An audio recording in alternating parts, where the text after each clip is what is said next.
Greetings and welcome to Dodger & Die presents the Titan's Gift Season something, episode something. Season 3, We'll fix it in episode post. very specific. Marty hates editing. He does nothing exactly. but- I know. All of this is in. I am your DM and host, Marty, joined by most of the Seattle crew, plus an interloper from the Ontario crew. How is everyone doing on this fine Tuesday? Yay! Yeah, I'm doing okay. Yep. Not bad. Do it I'm quick. playing a lot of Marvel Future Evolution, Cool. like cracking out Nice. on that game. Yep. My dog is smelling up my office, if that helps. She Don't just want- stinks. Ew. Yeah, what games is everyone playing? Maybe that's a good, how'd you do this week? Matt, what are you playing right now? I was playing some of the beta for Wrath of the Righteous. Okay. And I got to a point where the bugs that are not fixed in that beta build were too many. But I've sunk a lot of hours into it, so I'm looking forward to the real release. That is what I'm doing this long weekend. We just happen That's to a not be good able to plan. play D&D on Saturday, so I'm like, okay, that's what I'm going to do for the long weekend. Oh, shame. Yep. Score. Neil, what are you playing? I played a little bit of RimWorld this weekend. I Did you? installed a whole bunch of mods. Like, I've never ever played a game with mods. It's just not something I've done. So I went all out with just everything, every mod I could find. I watched a video a while back with a whole bunch of mods and installed them. So didn't play a whole lot. A couple of hours was fun. I'll probably spend a little bit more time doing it this week. My favorite mod, and I'm not sure if they've kept it up to date, was the zombie mod in RimWorld. Where basically you're playing RimWorld, but every evening a horde of zombies, an increasingly large horde of zombies appears at your base and attacks your base. That's pretty nifty. No, I haven't seen or tried that one. But that's a lot of fun. Yep, you end up creating all sorts of different kill boxes than you would against smart opponents because the zombies are Right. quite dumb. So that Right. they'll go through the sneaky kind of like horrible kill box. Right. And then you've got like regular raiders, so it kind of amps up the difficulty a bit. But. Yeah, I don't like the sappers. I don't like the idea of building a kill box and then they just dig single-mindedly through half a freaking mountain to get into your base. And you're like, really? Takes me like 4 hours of game time to dig a couple of rooms and you attack me and you just like go straight through the mountain. You get out Doesn't seem tapoed right. and Like whatever that shit is, I want to smoke it too. Fun. Okay, why don't we do a quick recap of what happened last game. Last game was called Sword of a Jerk. that's a good name. That was a bravo on that name. Yep, in the Dream Realm, the party learns about the dangerous Sovereign-Queen Ileosa and the power behind the throne, a malignant spirit from a bygone age called Kazavon. Darian II makes a pact with Spirit Zellara to help the people of Grand Station and face its enemies. The familiar Pixel bonds with the Dream Lotus. After their successful raid on House Arkona, the Jerks Emeritus and their allies take refuge at the Halls of Somnolence and get ready for their next move, as well as to find a means by which to escape Grand Station.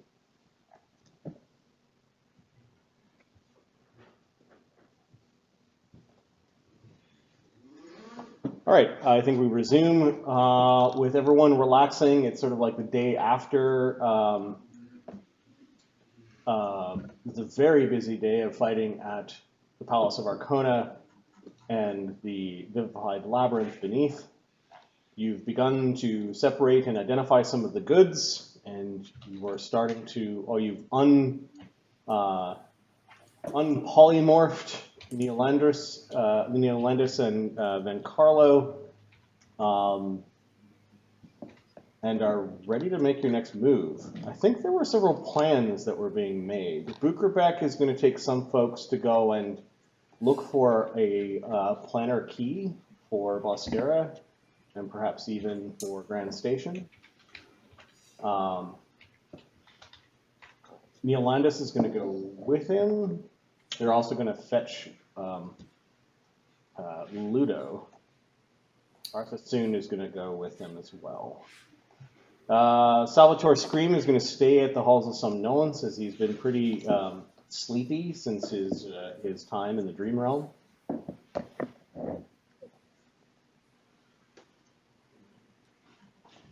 The Pixel Leshy is actually inside of the Dream Lotus at this point. She's burrowed her way inside it, and you're kind of carrying it around.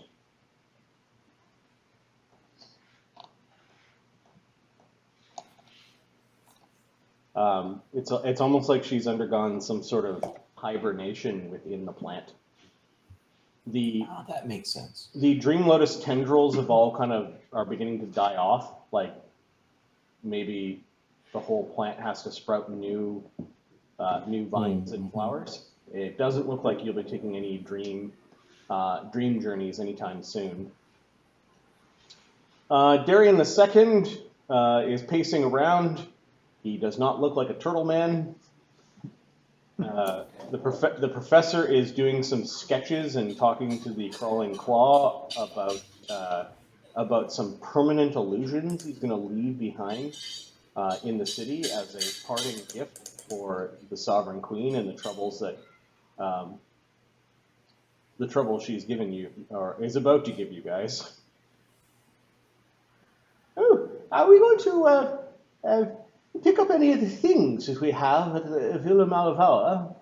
We have to get Mokonom. Yes, I think we should. I wouldn't mind spending a little bit of time there with a couple of stone shapes to hide things in walls and whatnot too for some of the things we can't take. Yeah, Yes, of course. I have some things that I want to get there before we depart. Yes, Good. same. I think the professor was also saying he wants some stuff. So I think we should certainly make this trip before we are discovered and our place gets looted. Okay, this is the same day that you guys cast some of your break enchantments, so keep in mind that those spells are not there. Yeah. Do we have the ability to get Gia's items identified? Is that a thing? Oh, yeah. Did we not do that? Those we didn't figure out, yeah. Everything else I think we got and dumped into the sell pile and distributed. Were Gia's items listed somewhere? Cloak, circlet, Yeah. amulet. It's at the top of to be sorted moves. To We've got be to be sold, purchase sorted. requests. Okay. Yeah, let me. I've got her stats here in a second. She was a.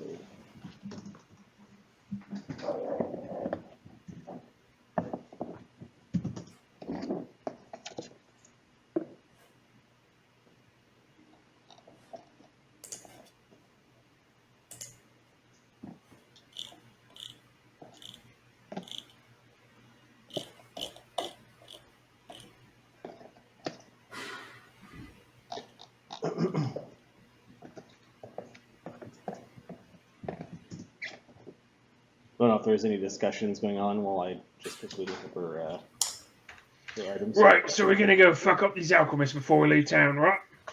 Yes. Yes, that'll be a That's good all I cover care for our about. escape, I think. Question. Maybe we'll find some planar rods there and be able to throw them off course. Who knows? And what about the I have a trading? question. Yes. Why are we fucking up alchemists?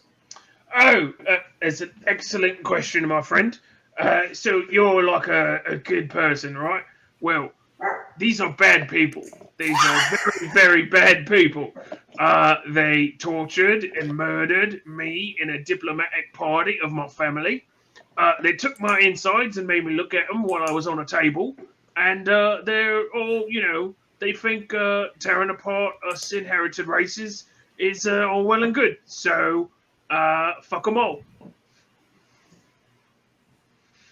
Well, that does qualify as bad. I'm in. We may be able to find some planar rods there as well. How Okay. many planar rods do we need? Do we know?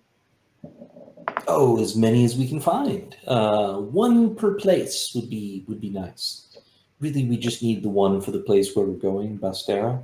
But The more rods we're known to have obtained, the more places they'll have to look to try and find us.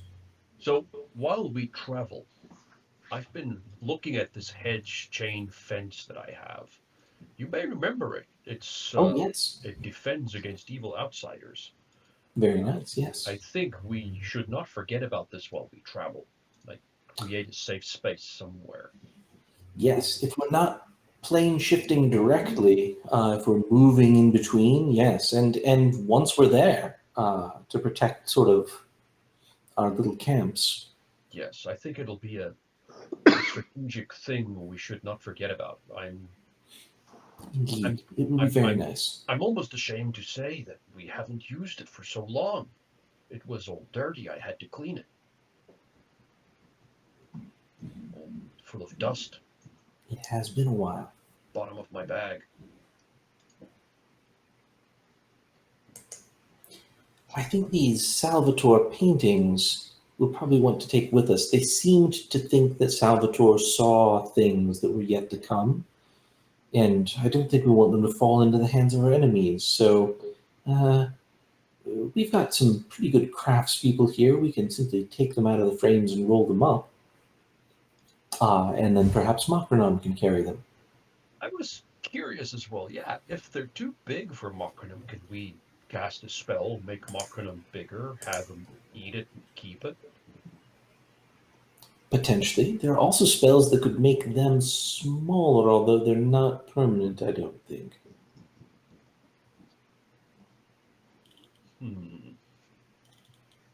Interesting. We may have to see how much Makronom is carrying for us already. He may be carrying stuff for us that we no longer need him to carry for us. That's possible. I think we'll probably need to leave our libraries behind. Yes, well, I know there's a couple of books the professor will not leave behind. Oh, the I have really good another ones question. we should take. Yes. How large is this Makronom? He seems to be carrying a lot. Oh, yes.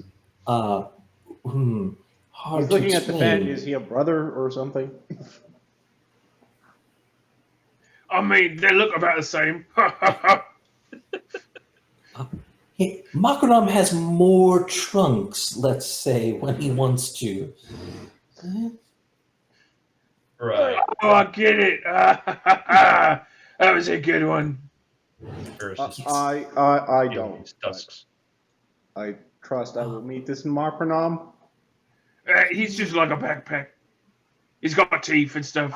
Sometimes he's got like a tentacle and slaps things around. Kind of sneaky. Yeah, it's hard to explain. You see him later. What would you say Makronom is? I would say Makronom is a friend. I don't look at him any differently than I look at any of you. Although, to be fair, he has the ability to disguise himself, and he can look like a handbag, and he can look like a trash can, and he could take some other forms if he wants to. Sneaky. True. So I'll meet him then, I'm guessing, because Yeah. everything you've just said is not helpful.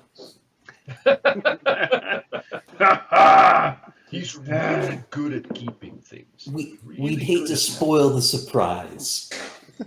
Yes. And he has a slam attack that is wickedly useful if we can make it fly. A little sticky.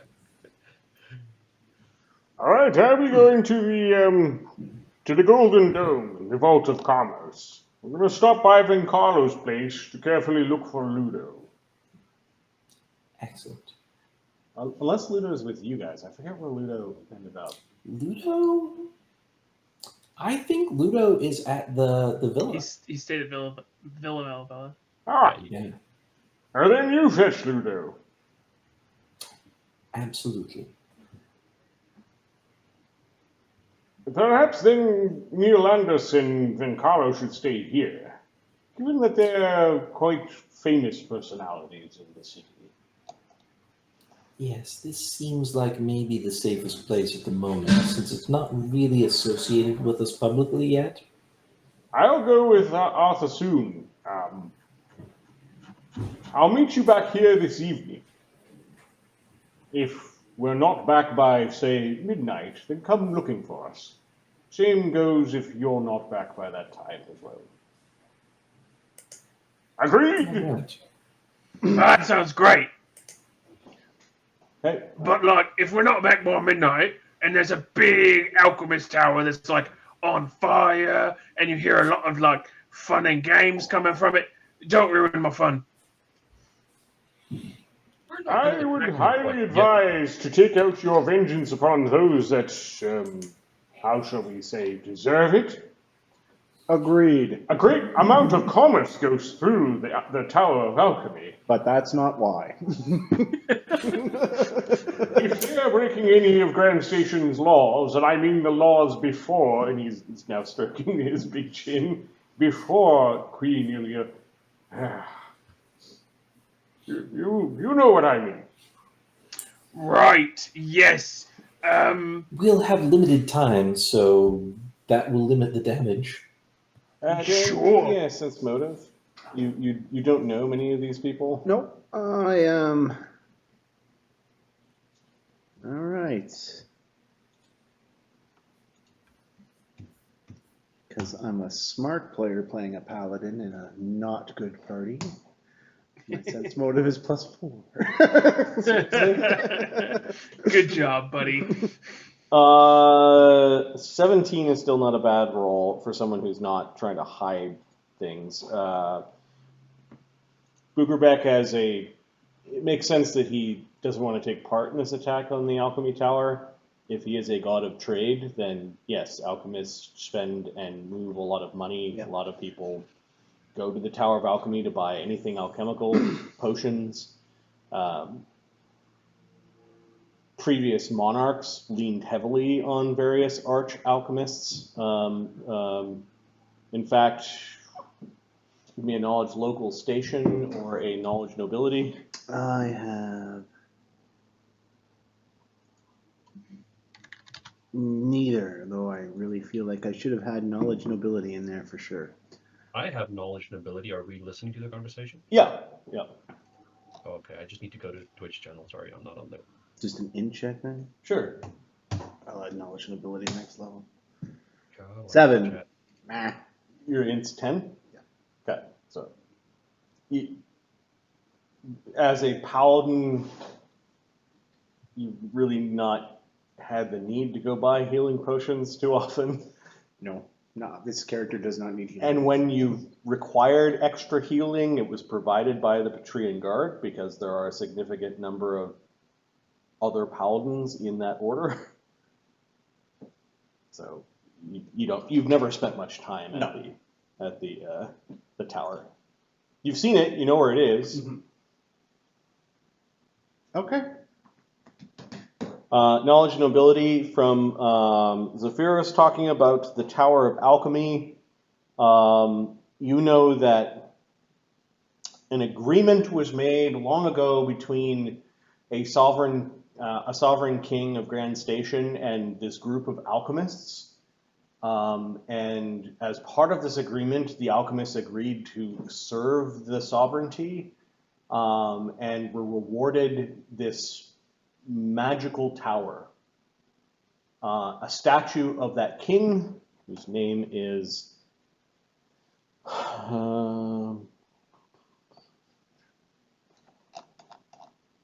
this is hundreds of years ago. Sovereign King Lendrell is the one who gifted the Tower of Alchemy to the Guild of Alchemists. And really, in giving them this guild house, the guild actually got formed. And you know the Alchemist pact is written for anyone to see on a big placard in bronze that sits above the entrance to the tower. It effectively says that the alchemists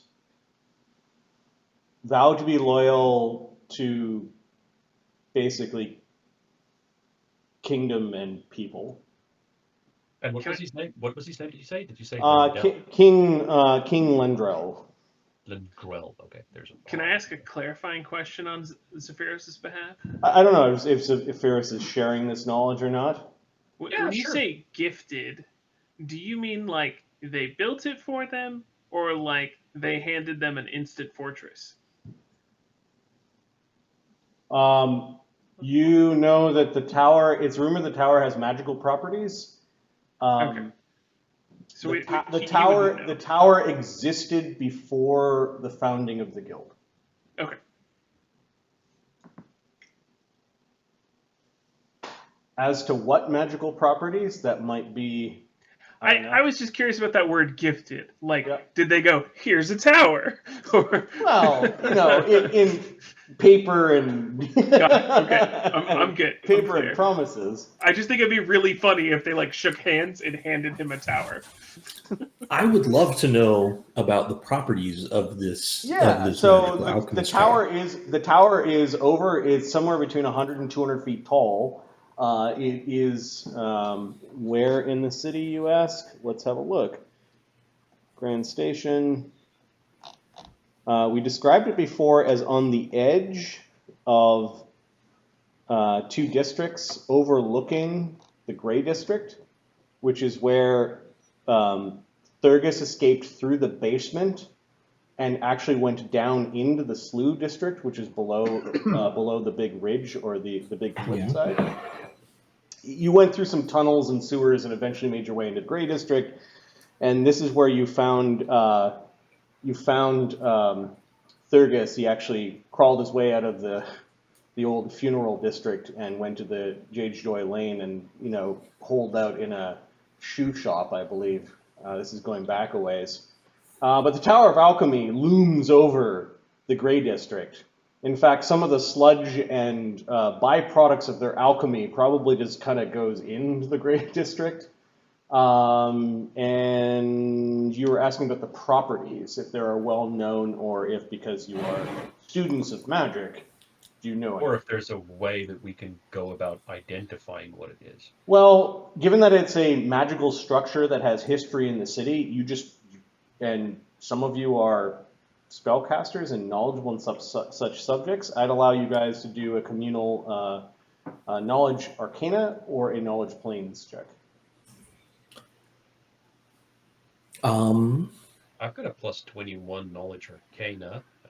And then because he was actually there, Thurgus, I want you to make a survival check. This is to answer several questions. I have very high knowledge planes. You guys can aid each other in the knowledge planes. I think the professor auto aids on any of these rolls, so I'll just have him aiding. Yeah. I can auto aid on knowledge planes, or I can roll an arcana. I've got a plus 21. May I use my bardic knowledge, my once a day take a 20? Sure. On this roll? Yep. All right, so I can aid you. Auto aid from me, auto aid from Professor.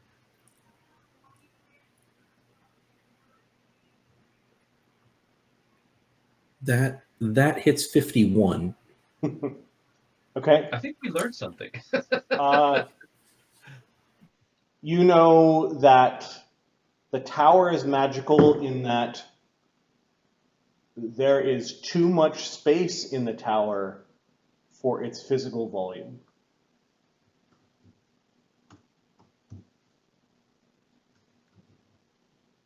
And there are many floors that are like that. You also know that navigating these extra-dimensional spaces has confused would-be thieves.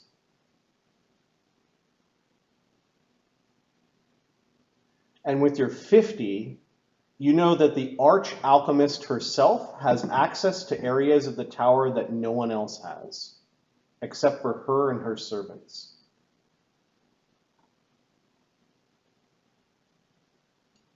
Thurgus got a 36 survival, unless it's to track something, then it would be higher. What would it be to track? Tracking, he gets a plus 10, okay. So 46. Thurgus, you're confident that you could go work backwards from the sludge sewer grate exit.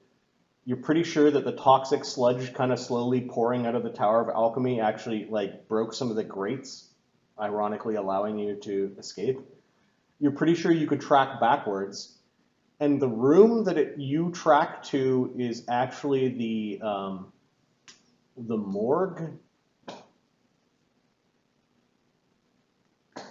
You also remember that some of the doors were really confusing.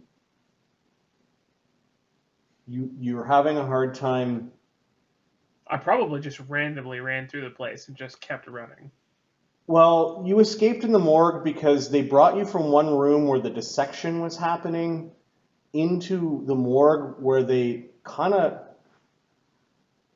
might have left you to die. Or they were headed there and that's the way you went. Anyways, there's a grate that in the morgue where a bunch of embalming fluid kind of drains down into that you were able to break into to escape. And the doors leading in and out of the morgue were really confusing. You remember there was something magical about them that made what you were seeing difficult to understand. Got it.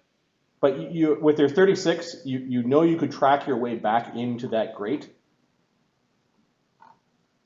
where you escaped. That would lead you into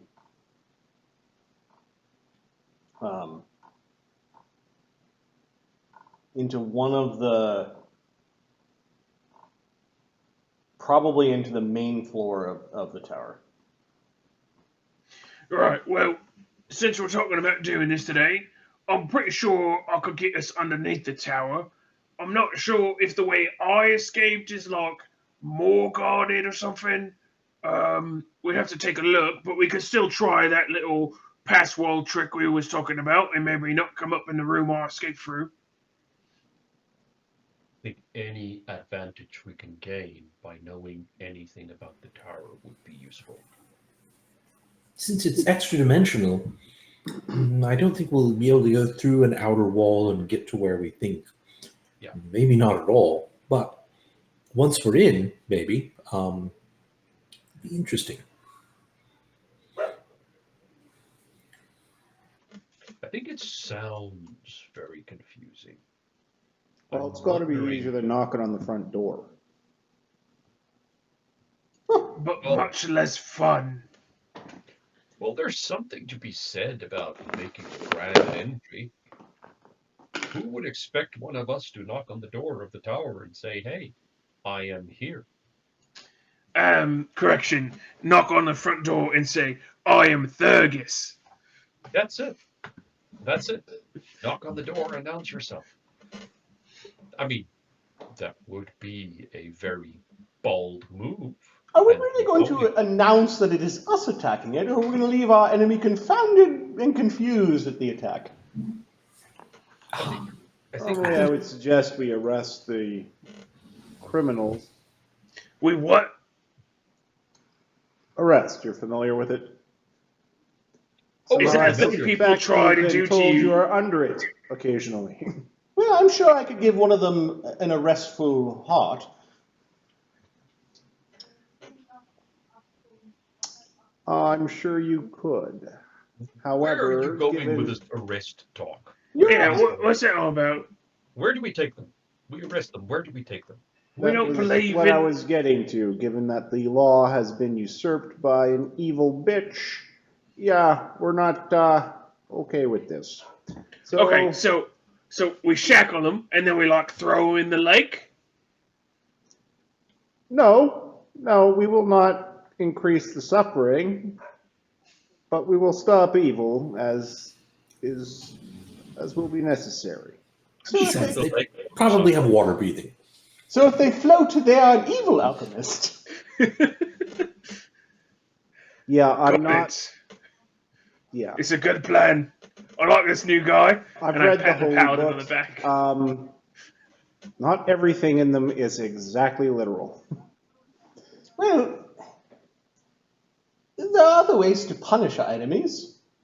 Yes, there are, and we should explore these options. While Thurgus is taking his righteous vengeance, we could just rob them blind. Not what I was gonna say. Monetarily That sounds punitive like a measures. great plan. oh my god, Professor, you've done it again. I'm going to do all the magic-y stuff and just run my way through the building, and then you guys can just, like, pick stuff up behind me. That way, I don't have to stop to, like, ask questions like, who are you? Are you evil? Do you know why I'm here? I could just blah, blah, blah. I I would like this like plan, to Professor. point out that every one of those was a valid question. Each and every one. Well, we definitely want Mokranum if we're going to visit the Tower of Alchemy. It sounds like there'll be a lot to keep. Yes. I will consider it an investment in our crusade for righteousness. And if there's anything that we need to dispose of, we could just give it to Mokranum to eat. What the fuck is a macronom? But don't worry, you'll meet him soon.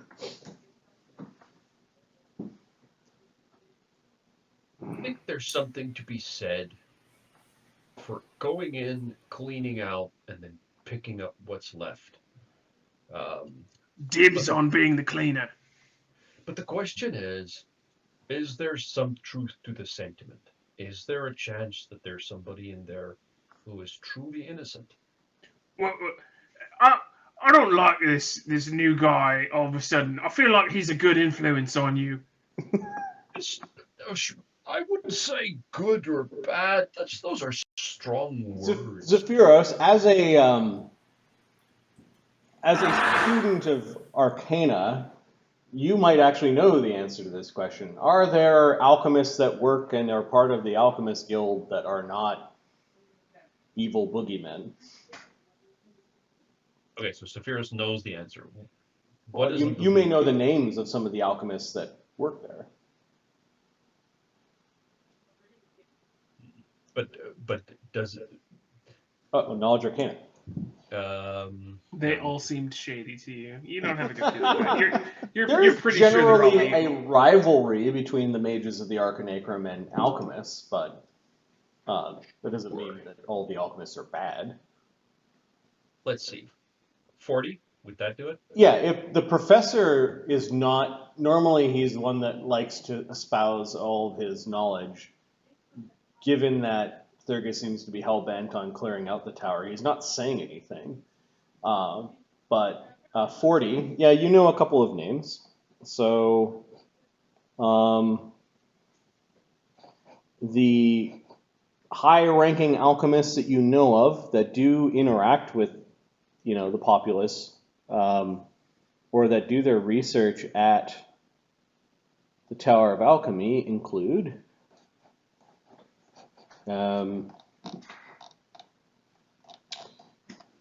are two old men. One is called Ike the Old, who relies on alchemy to remain not blind. And then there's another old alchemist named Master Alchemist Ashung. And the two of them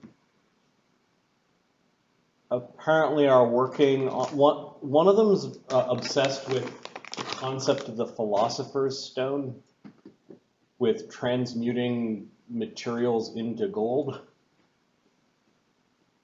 in a way that is efficient. The other one might be assisting one of them in their pursuits while doing his own pursuits. Other names of ringleaders of the guild or guild leaders. There are rumors that there is a man or person that has married necromancy with alchemy. He's simply known as the Reanimator.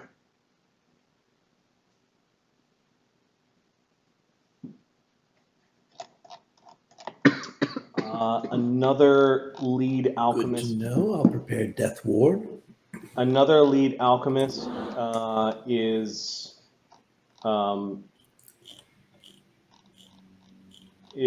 Under Chief Requiem.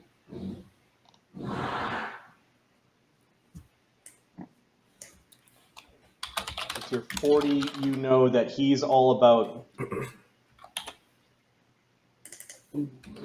He's the guy in the Alchemist Tower you'd go to if you needed special parts or bits of magical creatures or exotic things, and apparently is into taxidermy. Might he also maybe have an idea who the evil alchemists are, like Shifty Pete and Vinny the Snake? I think the Arch Alchemist is on that list. The Arch Alchemist, she is rarely seen. And Madame Vase. her name is Madame Vase, and she is a Rakastan woman. You don't know what tribe of Rakasta she's from, and rumors for her is that she travels far and wide, and she may actually visit other pearls on her business. Saphira, so are you sharing this information with us? Knowledge Arcana. You also know that there's something very special about Madame Vase's laboratory. For those who have gotten a glimpse of it, it's described as something completely sterile and absolutely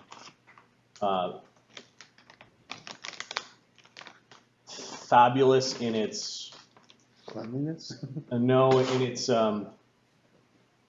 in its intricate equipment. There are some alchemists that have a hard time describing what it is that they see in there. In her laboratory. In her lab. Were you sharing this information? Yep. Saphira's is sharing all of this. All right. I've heard the feedback from the group, and I think I've come to an understanding. Here's what I propose. I'm gonna go in there, guns a blazing, so to speak. You are a paladin, And he points. Your job is to like do the hand wavy thing, and if they for some reason detect is good, I promise to hit them with the flat side of the blade. Deal? Can we give them a chance to surrender first? Oh man, I've already met you like halfway. What the fuck? I'm not We gonna have kill them. limited time. I'm just gonna knock them out, and that's their surrender. All right? They'll still be alive. We'll put it this way. If they surrender, that's one quick move over to someone else who's not surrendered that you can just put your blade into. How does that sound? All right, we'll play that part by ear. The second part is Requiem. That motherfucker is mine. Requiem was in charge of the Ursine project, so anybody that worked with him has an office next to his, can smell his fucking cubicle on the same floor, is dead. Deal? Okay, well, we'll see how, play that one by ear too. How about that? That Can I one's also- more of a hard requirement. I'd also like to point something out. There may be others that are perhaps also being experimented on. I assume that's what they did to you? Yep, we're gonna liberate him. All right, The yeah. gods okay. told me so. Glad to see we finally found a same page to be on. Even though they likely can smell him. They don't count.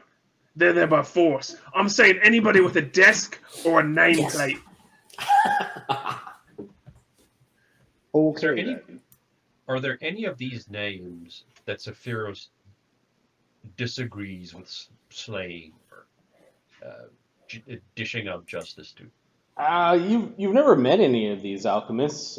Pursuing the Philosopher's Stone sounds like I don't know, if you were in alchemy, would you want to know how to turn lead into gold? I mean, isn't that the point? Yeah, right. Mutagens came about by accident. Something called the Reanimator. Fusing necromancy. I don't think Zephyr's ever been a necromancer, so that one might be one to look out for. And then apparently the one that was actually named and that Thurgus met and claims basically tortured and experimented upon him, that guy probably, you'd have to fight Thurgus to keep from dying. Yeah. Well, but to be honest, Darian's probably like, that guy's probably going to go in this reanimator. I don't Definitely need to get to Thurgis's target. That's important. and then You ideally leave some impression that we came there to get something important for our escape that is in fact not important for our escape, to throw them off. That would be nice. Master Alchemist Ashung and Ike the Old are likely alchemists that you don't want to mess with. Like, probably have some tricks up their sleeve. But they're probably also focusing elsewhere. In other words, if their focus is turning, if they're literally looking at the pure alchemy of turning something into gold, they're either financing or, behind the scenes. They're probably not on the front lines doing anything. So You don't know for sure. Your knowledge arcana just kind of tells you what their Yep. names are and what their specialties are. Yep. What I can tell you is if they have found a way to turn something into gold, that'd be interesting. Especially if it's efficient. You may want to just ask them before we slay them. Oh, again, though, we don't have an enormous amount of time. If things are going down at the Alchemist Tower, the professor's distractions will buy us a decent amount of time, but eventually the Queen will become suspicious that it's us. So what's our plan? Go when they're hot, like Thurgus is saying, or are we going to try and sneak our way around and find what we're looking for? I suspect that once we're in, we're going to be a noisy plow pointed in the direction of Thurgus's foe, and anything along the way, may their gods help them if they deserve it. We'll be a firecracker in the mailbox. They won't see us go in, but once we're there, they'll know. Am I right, Thurgus? I'm not That exactly sounds sure what right. you mean, but yes, that sounds great.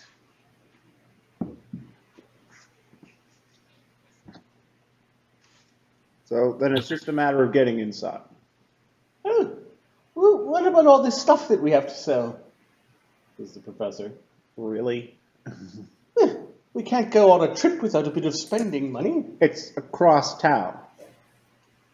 No. Normally this would take, 100 days on the market to sell when the markets were thriving. But Zephyros came up with an interesting idea of selling the stuff at the Arcanacrum maybe for cheap. Yes, I think that day one is we go to the villa and collect our things and make it safe, bring the people back to here, do the selling, do the searching, and day two is wipe out the tower and make our escape. Oh yes, it makes sense that we need to know how we're leaving before we go and attack the tower. Yes, I think if we can find a planar rod to Vestera before we raid the tower, we can make it into a horseshoe and take our nightmares. So make it into a Very horseshoe. easy. Give it to Bukrabek to do. He can be our transportation. Your what, mares now? Yes, for sure. Oh, We flying horse. liberated from an evil vampire wizard his transportation, a magical coach with two nightmares suffering for their sins in punishment for their wrongs, no doubt, forced to pull this carriage. One might say Their they are horseshoes clopping and planar along rods. on the road to redemption. He just turns around. We are now their jailers and reformers, shall we say. Where is the... Is it just rolling around out there somewhere? Like, where are they now? I think it's probably in the courtyard, yeah. We made a deal that they would meet us back at the villa. At the villa. And, Okay. and we Oh, said right, as long as you don't attack innocent people and you only trample nightmares and or I don't know, maybe some Grey Maidens, Alchemists? it's Yeah. fine. And alchemists. Okay. Alchemists. Yeah. I will break their spirits. Fine. They're kind of assholes, so it's okay by me. But they can carry a decent amount of stuff. Of course, Bukerbeck can also simply transport us, and that might be the right move. Perhaps what we do is we have the nightmares prominently go to some other plane as a distraction. While we go off to the place where we're going, and we don't tell them because they're liars. And I don't think they would be kind to us in our absence. I'm fine with using those things as bait, sure. No plan on leaving some bodies around to have them think we're dead, or leaving a trail somewhere else. Yes. It won't buy us much time, but it may buy us some time.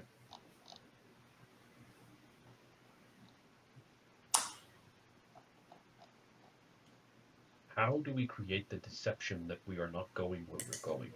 We're not doing what we're doing. If we steal things that will allow us to go somewhere that we're not going, that might be one way. If we send the nightmares to another place, or if we hijack a train that goes to another place, but then aren't on it, that would throw them off for a little bit. Those are my thoughts. Does the Queen have wizards that know you? Oh, well, Probably. Lord Behar was a sorcerer wizard of some sort. Oh, Oh, yes, he was. I forgot. There's a thing I wanted to try today. Everybody gather round. And I'm going to cast Detect Scrying. And I'm going to do my best to stay within 40 feet of the party. Okay. Detect scrying? Yeah, it's a 40-foot emanation. It lasts 24 hours. Oh, Nice. it's centered on you, yeah. Yeah.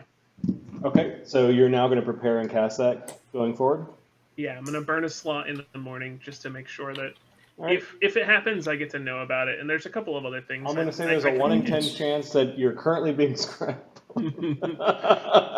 Because, yeah, you Cast the spell. Ah, crap. if I roll a 1, it's bad for you guys. Nope.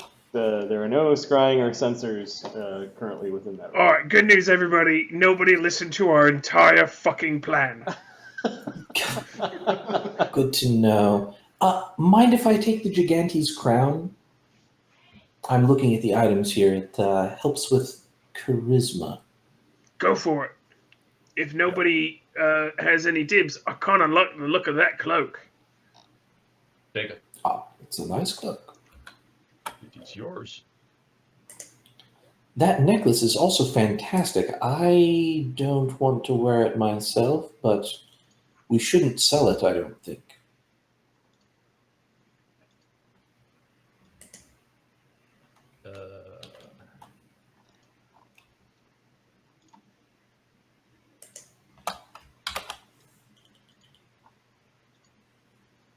Are we gonna go and try sell some stuff?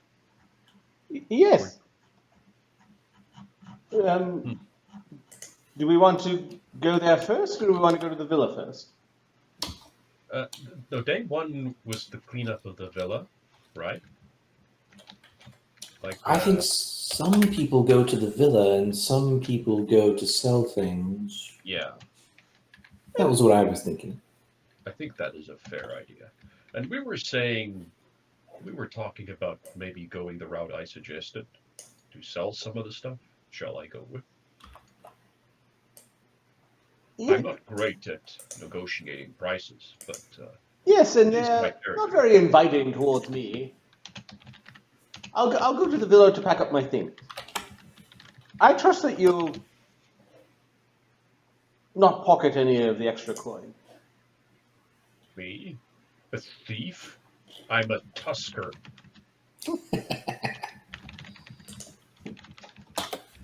How dare you? Tisk, tisk, tisk. Okay, I so it may looks like feel the Zephyrus pain, is my going to... feet touches the ground. Yep, Hold Zephyrus that is going to go sell some things at the Arcanacrum. Is anyone else going with him? Darian will go with him. He's I think I'm going to go to the villa and, using stone shape, push some things behind walls. Do you have enough teleports to get back there? Might I suggest that you teleport to the Arcanacrum and not be walking around? Yeah, I think that's a good call. You I are have- you are a Fant after all, and you were part of some sort of important guard. Yeah. that not terribly handsome. A Yes. sergeant, you said you were? Major. Oh, a major. Oh, close enough. Not. Not even close, but all right. So Zephyrus has 4 teleports, so he can move around quite a bit. Where were all those teleports yesterday? Well, they were kind of replaced by other things, you know. Fergus, are you going to be able to behave, or do we have to bring you back to Villa Malavella? Oh, I don't know. I think you should go with them, Thurgus. We never know what's going to happen. If you come with me, you can carry heavy things if we want to bring some heavy things back from the villa. All right. Okay. Are you taking a snack for Vladimir?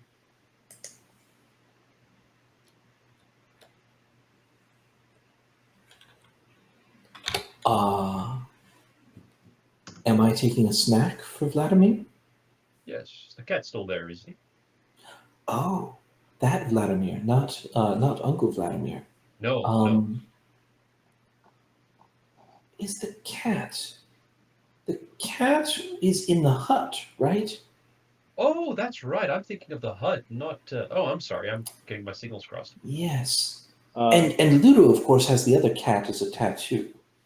Right. Yep. He's got Chelsea as a tattoo. Well, I'm Right. going to.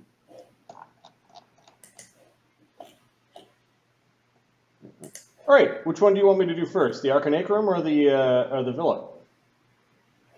Let's do the Arcanacrum, and then we can do the Villa, and then we can do the rival of Zephyrus and Darian at the Villa. Okay. I'm going to throw in. You guys gave Darian a new bow. I'm going to throw in his old bow. Okay. Yeah. Darian and Zephyrus are like pack mules with all this magical gear and stuff that they've dredged out of their last few adventures. A ton of stuff taken out of the Arkona Palace. Holy! Why? It looks like there's 168,000 gold pieces market price. Selling would divide by 2. Selling quickly, you might actually lose some additional percentage, depending on how well the two of you can negotiate. Nice. So, are you teleporting to the Arcanacrum? We are. Okay, give me a percentile.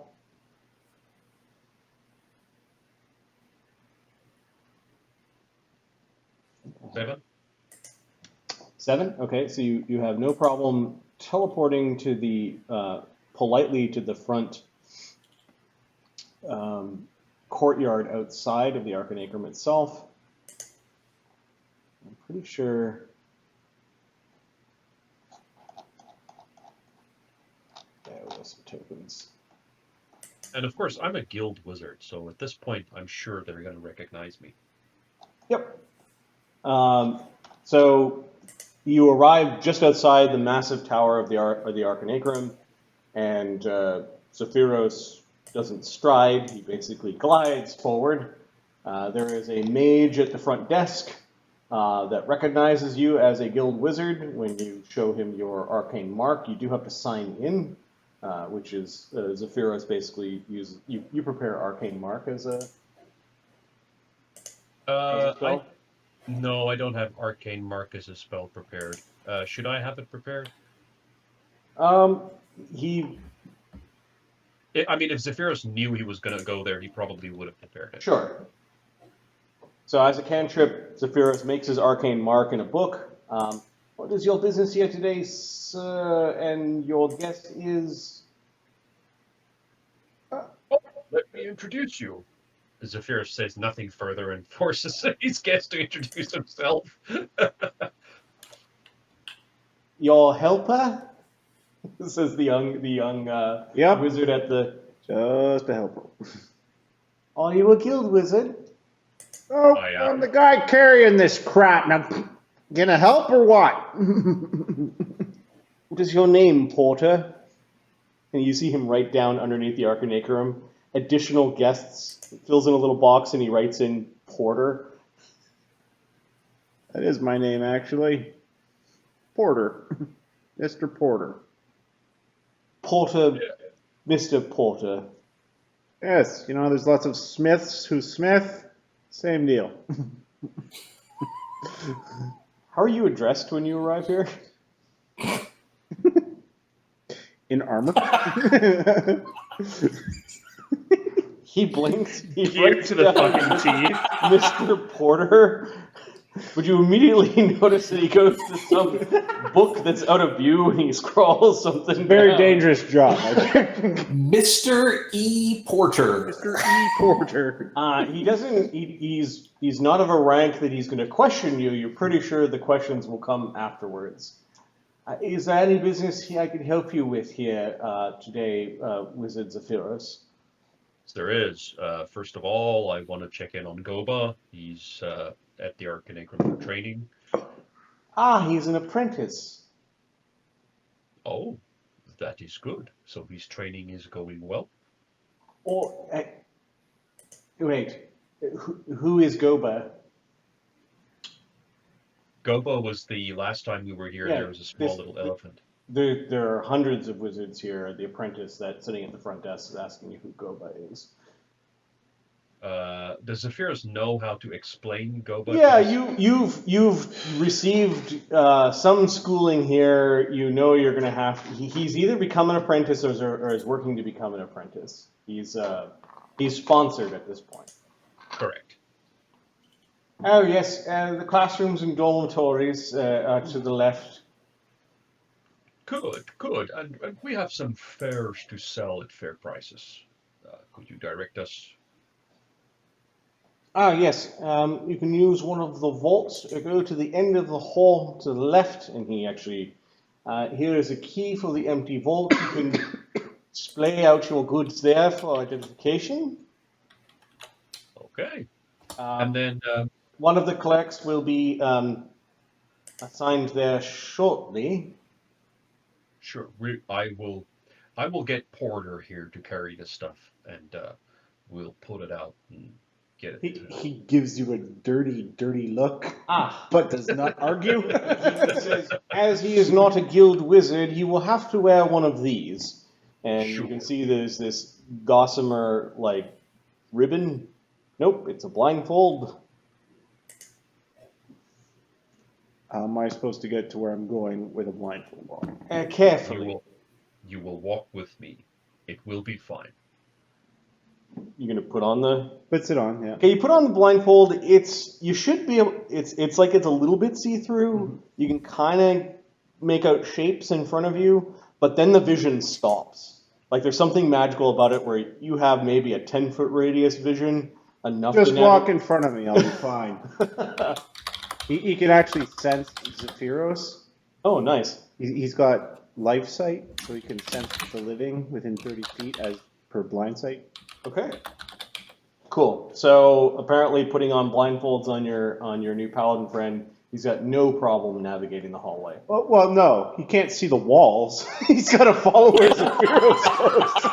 Yeah, you assume the well, it is a mage's tower. They might be going through walls, but following Zephyros is sufficient enough. Zephyros, you know that they don't want you to see the other wizards coming and going.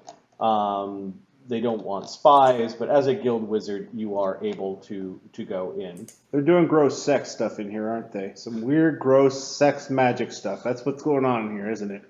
I don't want to see it. I don't want to. If that helps explain it to you, then that is fine. But there are things that you should not see in here. Okay, including the floating eyeball that's kind of approaching. It does look at you, Zephyrus, and then it moves around you and floats by. You do see it looking at the blindfolded Darian as it's going by. You recognize that as one of the eyes of Dir, D-I-R. One of the Arcanacrum head wizards has these eyeballs floating around. As drones, basically. Yep. That's cool. You do go to one of these chambers at the end of the hall. You are given basically like a small vault to put your magical goods out, and you begin to wait for a clerk to come by and to identify your goods. Are you going to wait for that to happen, or are you going to go and check on Goba while you're waiting? I am going to leave everything here with Porter, and I am Okay. going to first go see whether or not I need to go cast some spells while I'm at the Arcanacrum, because I'm not here very often, so I may have to just pay my dues. Okay. We could say that you spend, the next few minutes going to the hall of the source and appearing before the source and sacrificing spells to the communal spell pool that you do have access to as as an Arcanacrum wizard. Did we ever establish the rules for that? I don't think we did. Or if we did, I may have forgotten them. Let's see. I think you explained it. I don't remember what they were, but it was like 1 for 1. Like you could swap. I want to say it was like once a day or something. You could unprepare something and prepare something from the pool or something. There's something like that, yeah. I'm checking my spell list.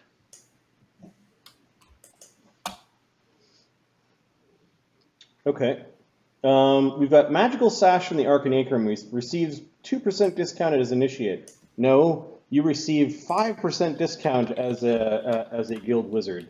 So I'm going to change that on your character sheet. I remember you did pick up a small purple stone, didn't you? Oh, I think I recall that. And there's nothing purple on your character sheet. So No. amethyst. There's nothing amethyst on your character sheet. There's nothing named source. Okay, I'll have to go back to my notes to see what this means.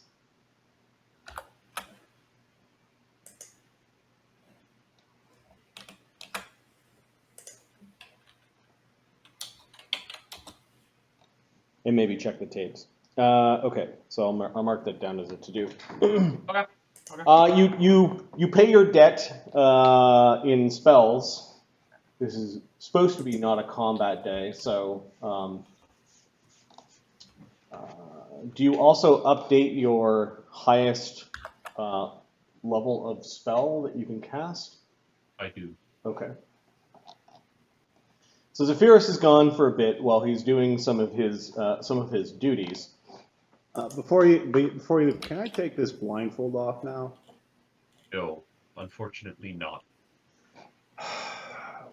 Wizards. Just stay here and just stay here and just observe. I know you can't see, but you may be able to smell, you may be able to hear. Yeah, I'll just sit on things, I guess. Basically sits on the table waiting for you to come back. Sharpening his big sword.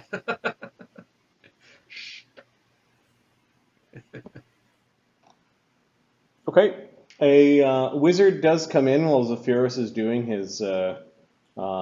before you leave, he does say, if we've got the money to spare, I could use about 1,000 gold pieces of diamond dust. I have a spell that Halcyon grants me that would be very useful to us in the coming days. Sure. This is the perfect place to get diamond dust. Which is why I asked. When the clerk comes around, you can just have the conversation with the clerk. I don't have any money. Zephyrus gives him 1,000 gold pieces. Oh, that's very generous. Thank you. I'm assuming this is gold because it's very heavy. Well, it's 1,000 Zollars. I'm sorry, it's 1,000 Zollars. Oh, that's right. Exalted. Yeah. Okay. Thank you. A man does come into the chamber. You do sense that there's something very small floating around him with your life sense. Okay. It seems to be like a familiar or a bird. It's a pretty good flyer. You're like, it's a quiet hummingbird. Ah, I was expecting to see a guild wizard here. One guild wizard's a heroes. Yeah, he'll be returning shortly. He's gone to cast spells at a thing or something. By the expression, you just feel the eyes narrowing. Your name is Mr. Porter. Yep. Give me a bluff check. Guess how many ranks in bluff the paladin has. Fortunately, he's got a good charisma, so 25. So you're saying that then the armor that you're wearing is stolen property? Oh, it's mine. Portering's a very dangerous business.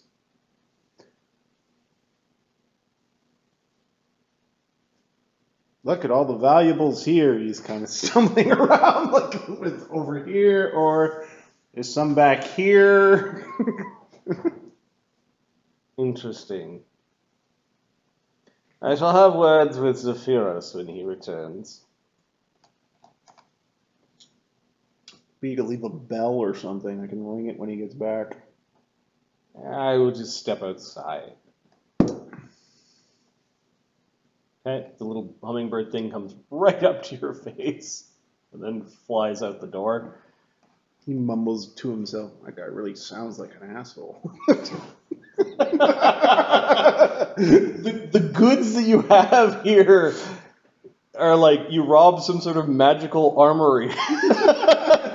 Weapons upon weapons upon weapons and armor. They might have a few questions before just giving you a bunch of money. Zephyros, you go and check up on Goba. Goba, you find in the equivalent of like magical kindergarten.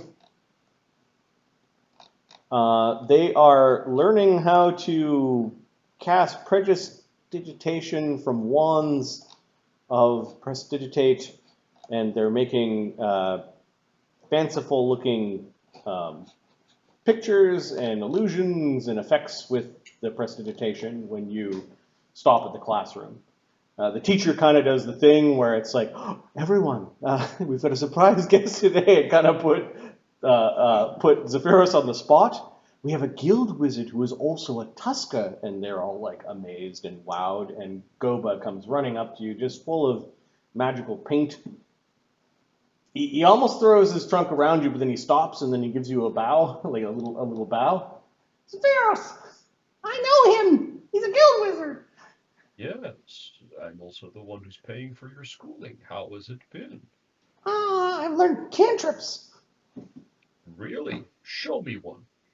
Okay. Everyone close their hands over your ears again. Goba makes a cantrip, which is the equivalent of like 2 or 3 fants trumpeting at the top of their lungs. Followed by a bunch of stampeding noises, and you realize that he knows ghost sound. That is very, very good. Gobai is on the verge of mastering his first circle spells. Oh. Yeah, they're hard. But I think I'm getting it. Good, good. You haven't been giving your teacher a tough time now, have you? No. Zephyros looks at the teacher. The magical teacher looks tired, but just smiles and looks back at the work, looks back at the stack of things that are on her desk. Right. You're kind of glad that you don't have to do this by the sheer mess of crappy spell books, scrolls, bits of wands, the material that they're casting, the Prestidigitate wands at just the general dirtiness of kids. Kids with ink. Kids with ink. Old spell books, people writing half spells and getting them wrong. It's just an arcane mess of mundaneness. As if there's a reason why you're paying to sponsor the wizard as opposed to allowing young wizards to make messes in your own domain. Right, right. Goba seems happy and good spirits, and he's learning spells. Well, this is good, Goba. I will check in on you again. I am not going to disrupt this lesson by too much. I just wanted to stop by and say hello. He gets in a quick kind of trunk hug, kind of latches his trunk around you. He says, "Thank you, Master. Magic is great," and goes stamping off to the rest of his classmates. As a Fant, he's like person size compared, like adult person size compared to little kids. So he definitely stands out amongst your group. You never received classroom training like this because you always learned magic at the foot of your master Telemon. Right. Perhaps you'll learn different tricks. Perhaps he may not be a tusker. Right, and perhaps the path that he takes will be different to the path that I took. But all paths are unique, are they not? Yep. So Zephyros just nods to the teacher and slowly makes his way out of them. Yeah, the teacher, before she doesn't go and close the door, she asks one of the students who's trying to learn open close to close the door for them. The door ends up slamming open and closed a bunch of times, and the students laugh as Zephyros wanders off. Well, that was fun. Better they do it than I do it. You return to Darian, and very quickly there is a wizard that follows on your cloak tails into the room. Ah, Master Zephyro. I'm head clerk Zalon. I don't believe we've met. I've been assigned to your small trove of magics. He glances to Darian. Mr. Porter here was explaining that he owns the armor that he wears. And you have reason to disbelieve? While you were performing your Arcanacrum duties, he seems to kind of not go into many more specifics, I did cross-reference and double-check the insignia that is upon that armor. Mm-hmm. Yes. You've wrought a Patreon guard here? My good man, when you look around you, what do you see?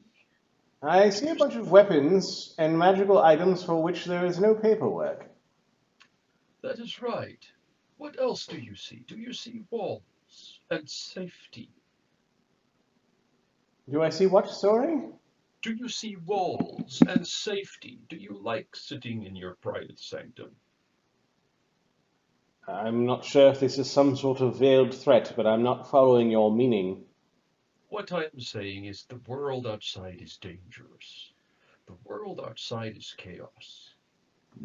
While I assure you that what you see in front of you is loot, I can also assure you that none of it is stolen.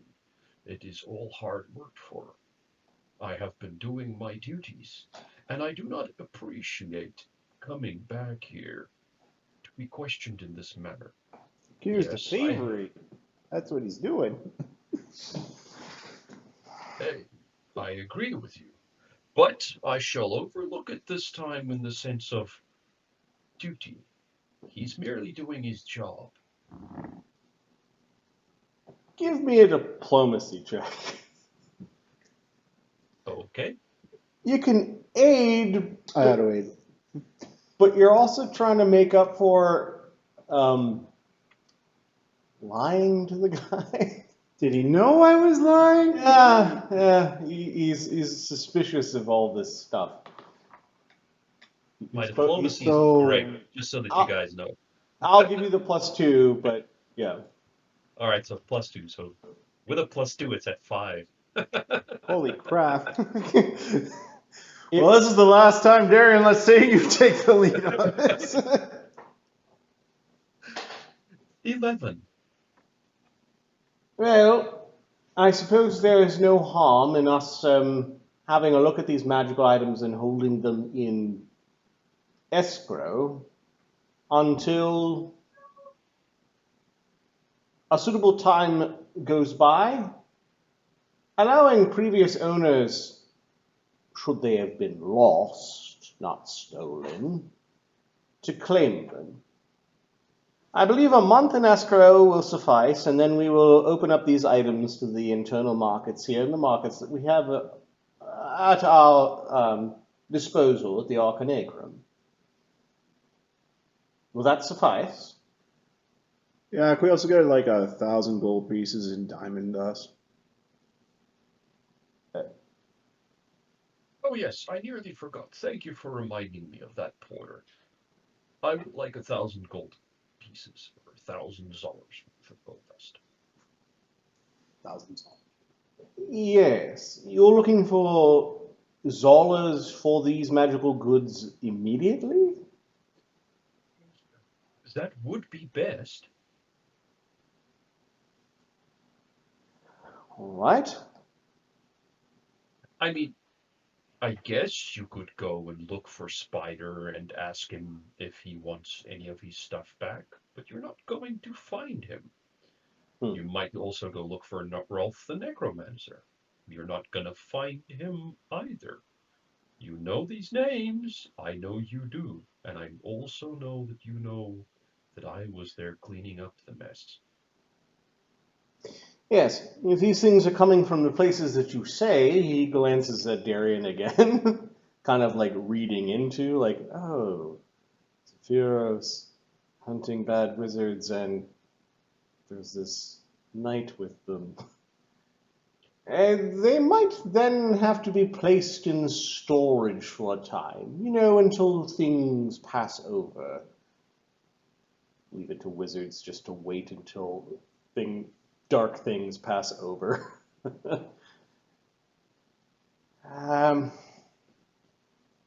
When I came here to sell these things, I was expecting to receive the same level of respect as I provide this place. Yes, you will understand that these are troubling times, and we do not wish to bring any foul business upon the Arcanacrum. We will be willing to put this stuff into cold storage to be sold at a future time. And Given that the you Arcanacrum is rich in magics, we would be willing to give you quarter market price. Such funds could be made available within a few hours after we finish assaying their value. We will, however, note, quietly of course, that these were brought in by you, and keep an eye out for anyone who comes claiming them otherwise. At a quick look, though, there's nothing here that is of sovereign importance. He uses the word perhaps as a pun or dual meaning. Will this be sufficient? A few hours of assaying, and you will have the funds at your available to you. I do not mind waiting a few hours, but I do take a little bit of offense to the 25% rate being offered. I do not discount the spells that I cast when I come here. I do not discount my duties. I expect to at least receive fair value. Yes, your debt of spells is as per your agreement to be part of the Arcanacrum. 1/3. 1/4, and we have a deal. You get kicked? The fourth is what we would... Wait, no, you want the third. You want the third. What are you doing? Look, I'm not that great at math, but I'm pretty sure the second thing he said is better. Are you sure? 1/3 market price, not 1/4. That was my original offer. Unless you have something else to offer, or I'm sure the 1,000 gold pieces of diamonds is not even the difference between 1/3 and 1/4. Good. Would you like to peruse some of our magical catalogs? In the I meantime? would. I would. Oh, fuck. And I thank you for sticking to the 1/3. Yes. You can oversee. There will be a small army of wizards coming in to identify it all. Sure. And you can take note that this was brought in by Zephyrus. I stand by my work. Don't worry, Master Zephyros. I will guard your gear, even blindfolded. Thank you. I expect nothing less. Thank you, Porter. He like snaps to attention and salutes you. Okay.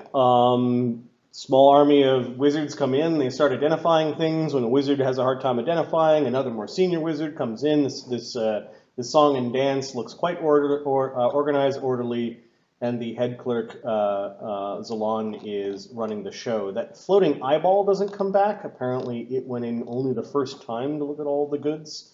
Perhaps it was the thing looking for things of sovereign importance.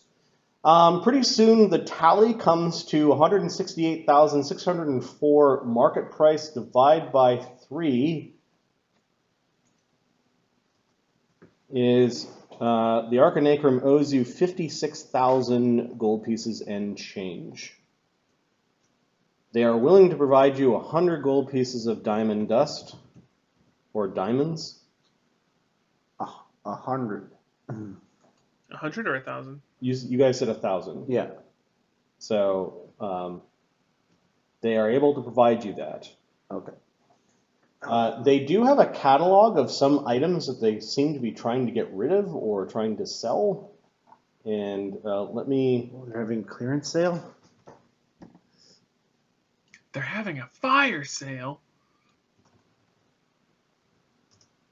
Well, I offered him a fourth, and he gave us a third. So he gave better than I asked for. So I'm good. Now a fire sale on top of that. That sounds good.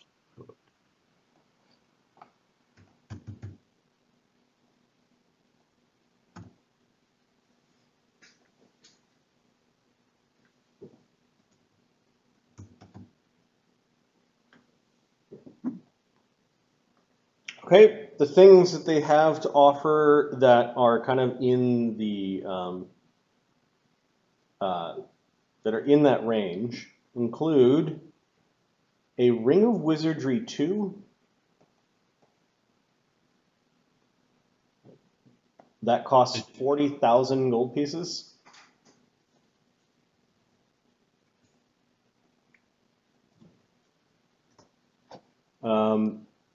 There are braces of armor +4.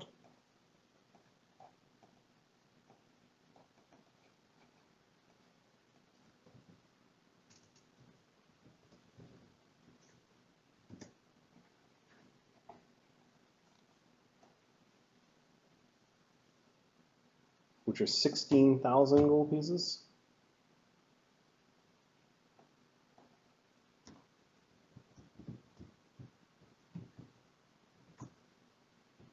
Are you copying this somewhere? I'm just writing it in the chat. Got it. By the time you come back here, the same items probably won't be available. Like, assuming you guys are leaving Grand Station in for some time. Yeah, I don't think we'll be back soon, which is why Zephyrus is sort of forcing the issue to get the money now. was also trying to create the illusion that this guy was offering more than what he was asking for, hoping that the new guy saw that. Because Zephyrus inherently wants the Arcanacrum to be perceived as a good place.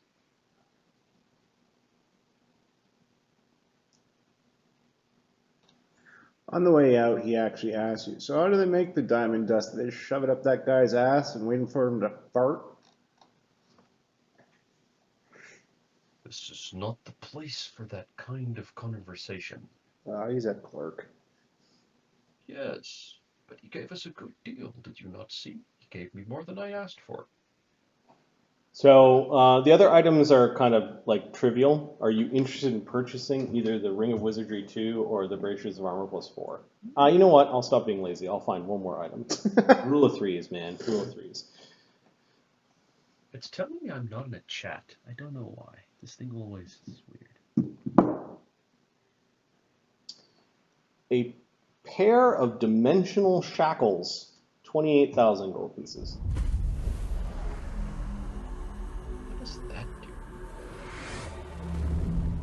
Shackles that prevent people from teleporting when they're on you.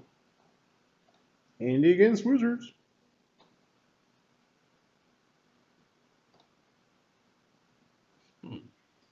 We do have other items, but you would have to climb the ranks of the Arcanacrum before such more dangerous items would be made available to wizards. We do appreciate the business that you have brought here to the Arcanacrum. Know that the funds that we will generate off of your hard work will go for increasing our libraries of spells and teaching a whole new generation of wizards how to cast magic, as well as furthering some of the other aims and researches of individual wizards of the higher order. The Circle thanks you. I thank the Circle. I just hope that next time we can negotiate a better price. I would hate to be doing the work on the field, only to be selling at discount. Yes. We do have a few things on the purchase requests list under the things to sell, including some scrolls that might be easily obtainable here. Yeah, Zephyrus also has a couple of scrolls that he's looking for. The 2 second levels and a third, 2 second circles and a third circle. And then on the gear and treasure, we're looking for to be sold purchase requests.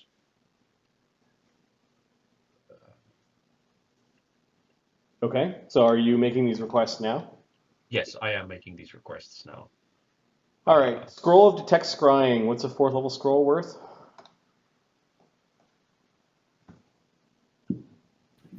Let me see if I can get. That is a common spell. They're able to sell it to you here. The others are not common spells. They say to come back. The Mnemonic Vestment, there is a 70% chance that is here. 1d100. It is there. I'll copy the ones that Zephyrus wants to list. 4th level scroll is 700, I believe. Okay. Yep. They can sell you a Mnemonic Vestment.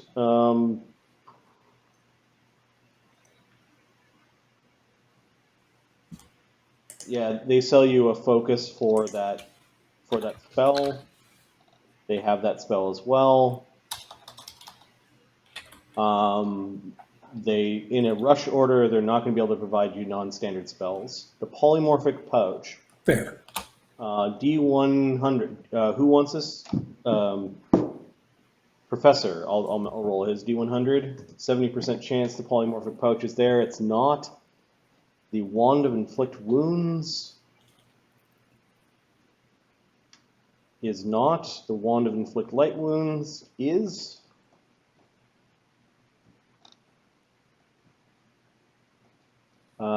Repair Undead and Animate Dead, those are common enough that those can be purchased.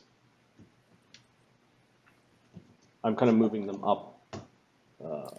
That makes sense. Haunted Shoes or Boots of the Cat. Boots of the Cat are under the purchase price, 78. Oh, the Professor's not lucky. 2 Memorize Page Scroll. What the hell is that?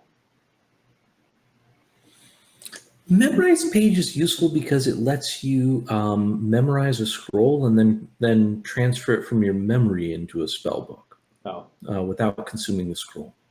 Okay, so this is the professor's stuff that they can provide. And then Thurgus, we don't do the cracked ironstones. Oh, okay. But a dusty rose prism, 100% is not there. You definitely can pay Pharisee back, and I'm going to say there's a 25% chance that a ring of evasion is available. Do you want to roll this one, Thurgus? Yeah, sure. Why the hell not? Okay. I'm good at rolling low. Oh. Not low enough. Almost. Battering Blast is common enough that they do have that scroll for you. The rest are not. You know what? Second level?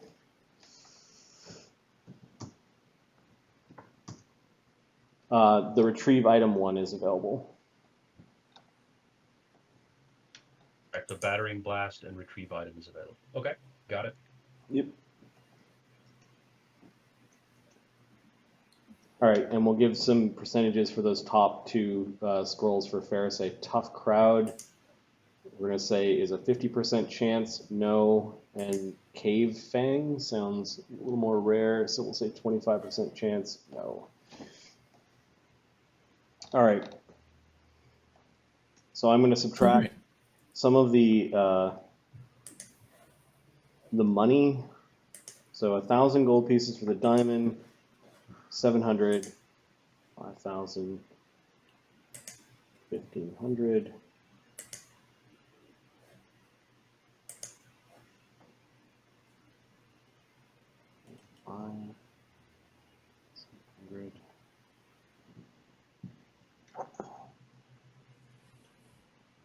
What's the third level scroll worth? I think 375, I think. And second level is like 90? Second level to Second Scrying level is 150. 150? Yeah. Okay. Yeah, I think I've got the numbers. Yeah. Right. All right, so my math tells me after you do some emergency purchases, you still have 43,000 gold pieces left. They do pay these out in large denomination Zellara bills.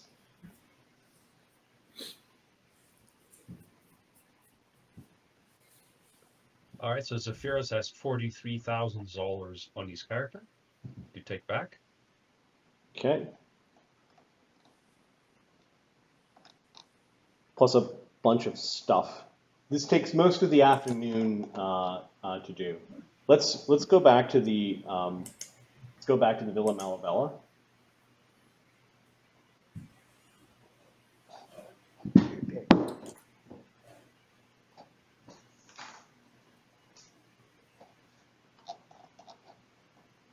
And I'll grab the tokens from the Halls of Somnolence for that teleport group.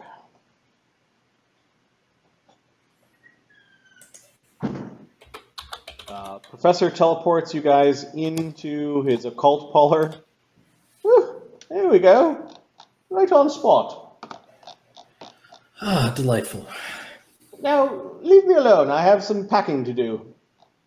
Do send Mokranam up here when he is done.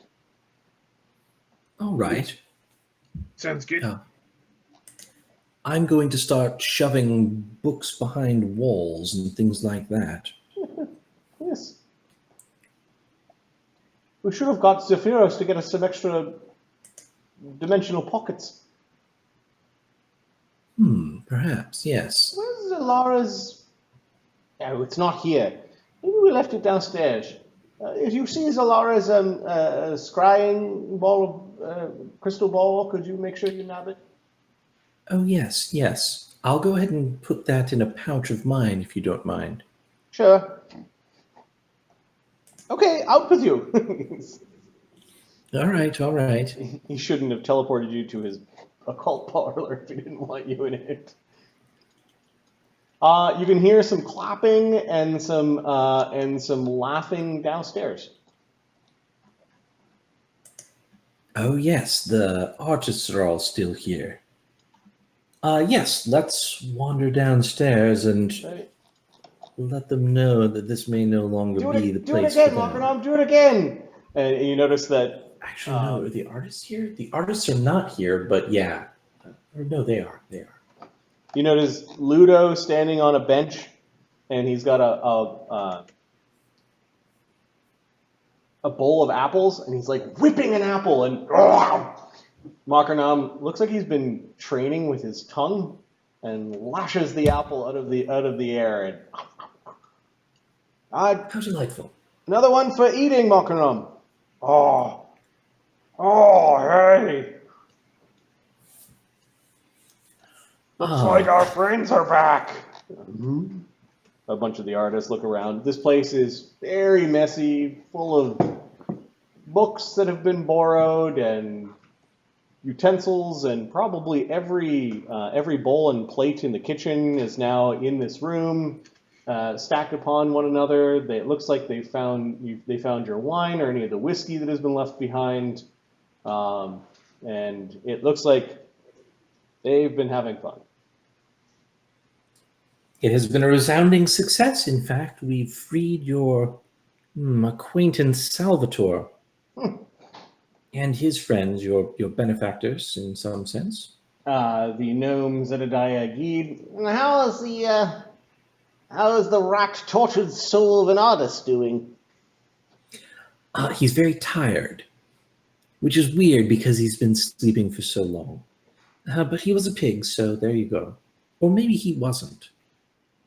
Hard to remember. You can see the painted halfling is using Zellara's silver scrying tool to as a mirror to put on some makeup. I'll need that when you're done, my dear. But go ahead and take your time. We do we did cause rather a bit of a scene, as you might imagine, in freeing your friend and ours. Enough of a scene that we think that it might be wise for us to depart this pearl for some time until the heat is a little bit less. Etcher stops from doing what he's named after for a moment. And how are we going to get out of here? The trains have stopped. We have ways, but it should be suggested that this place may not be safe for you, as we've gathered quite a lot of attention. I can go back home. They attacked us there. Says the guy. True. Well, we could set you up in I don't know, we could take you to Sly's place, or you could hang out with Vladimir, the dreamers, the cloud giant dreamers. Vladimir, I've heard of him. Yes, he's very interesting. I'm sure he'd be willing to set you up in a guest quarters for Halls a of few Somnolence. moments. Is that where the artist has gone? Yes. Bunch of dreamers live there, says the gargoyle sculptor. I like dreams, but only if they're good. Yes. Well, they're mixed, but there are good dreams in Vladimir's world. In fact, Vladimir controls the dreaming around him quite effectively, I think. Thurgus, perhaps you would be safe. Through the trash of the room, you realize that Makernam has just ponied right up to next to you. You can see a couple of little stringy eyeballs looking up at you. Thurgus. What? I've learned some new spells. You fucking what? No, I can cast spells. I still don't understand that, but okay, what'd you learn? I can make people big. That's my favorite. Oh, I know. That's why I learned it. Although That's the best spell. it just sort of came to me. I had to think about the other ones. I can't make Oh, very myself nice. big. You have to be people, but I think you're people, right? I'm pretty sure I count as people. Okay. I also learned how to make skin bark. Oh, right. Oh, and I can make my tentacles really long. Those all sound pretty useful. Yeah. And then armor of the mage. I feel like you're getting some of these names wrong, mate, but go on. Okay, yeah, these are really good spells. I only can do them a couple times per day, so I have to make the right decisions. But yeah, I'm a great sorcerer mimic now. I mean, you sound pretty strong. Yeah, praise Ioun. Praise who? God of magic. Oh, right. Oh, he's the one that made these stones that float around your head. Oh, they're pretty handy. Yeah. These new friends of ours tell me all about stuff. They even help me practice. I'm getting really good at stealing things. Nice. You want to help us steal some things from some alchemists? Oh, yeah, I'll steal it right from their belts. Nice. Excellent. Okay, but you got to do me a favor. Oh, I'm gonna test you, Mokranum, okay? okay. In order for you to be the greatest Mokranum thief you can be, you got to steal them. But if there's, like a hoity-toity sort of armored guy who's a paladin talking about all sorts of good stuff, you got to make sure he doesn't see you do it. Oh. Like this? So he casts a spell. Well, actually, his tentacles reach 5 feet longer now. So he's got 10-foot reach with his tentacles. So he then uses his greater steel feat to steal an item from a foe. So he yoinks a sculpting tool from the belt of Gomez. And he yoinked it so quickly that Gomez didn't realize that it's gone. Nice. That's perfect. Oh, is it for eating or for keeping? I think that one's for giving back. Okay. I told you not to do that. He takes his tools back, and by how sticky they are, it looks like there's a bunch that he's cleaning. Oh, I've been practicing. Yeah, and I've been helping. Not now, Cinta. Ludo looks a little disheveled. He's got some lipstick marks around his face, and he looked pretty friendly with Cinta. Practicing something. You know it. He makes this really quick lewd gesture, but no one else seemed to notice. Oh, we've been practicing. Yeah, Ludo's a pretty good sneak thief, and he's been teaching me how to stay out of people's eyesight. Nice. I'm pretty proud of you, Mokranum. Yeah, so, we going somewhere? Yes, we need to gather up all of the things that we don't want other people to take while we're away, and take them with us or hide them. And then we need to go to away from here. We'll take you to the Halls of Somnolence. And then tomorrow morning, we plan to cause a rather significant distraction before we depart for greener pasture.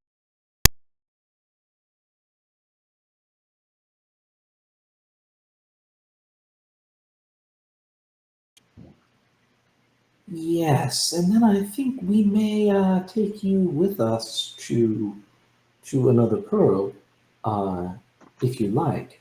Why don't you spend some time with Vencarlo tonight talking about your future? Okay. We know that you're still being hunted by your shadow. And it has something that we very much would like, so... Yeah. Sure. How are we getting there? Are we walking or? Oh, we'll teleport.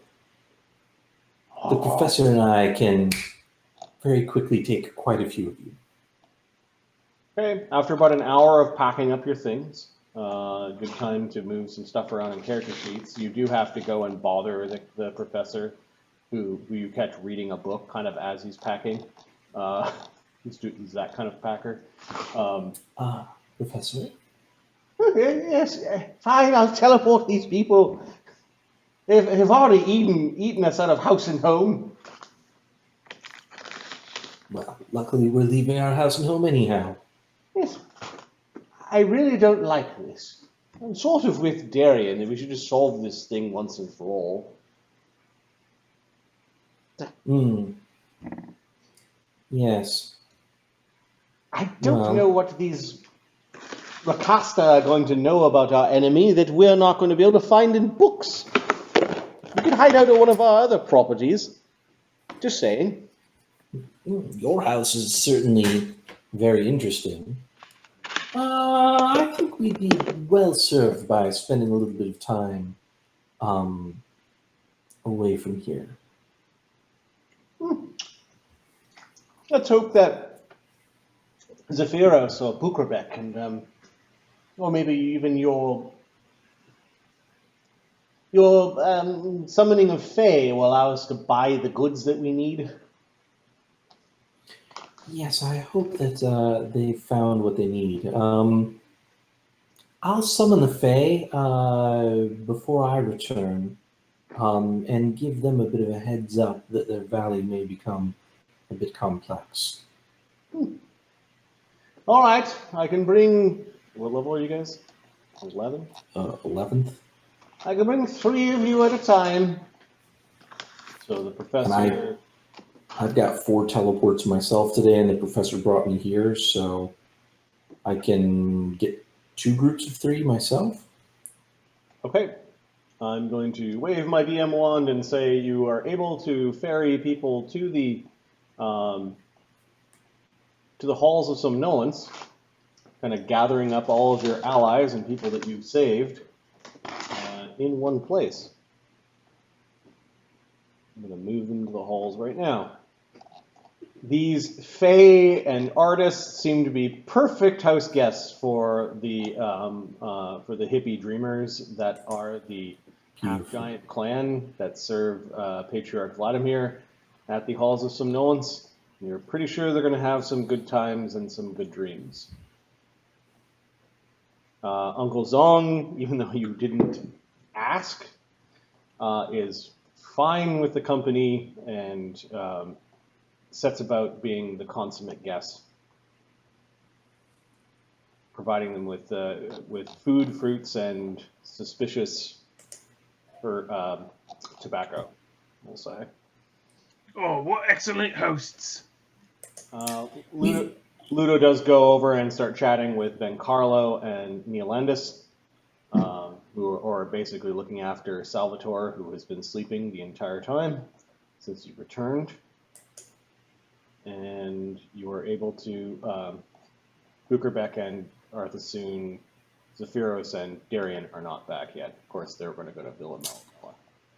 Perhaps in exchange for them keeping all of these folks safe for us, we could give them some of the smoking gear that we got from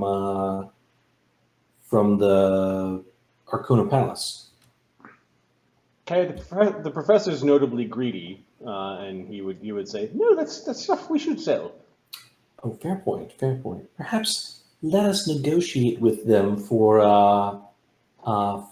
magics and favors. Oh, give them some of the tobacco or something.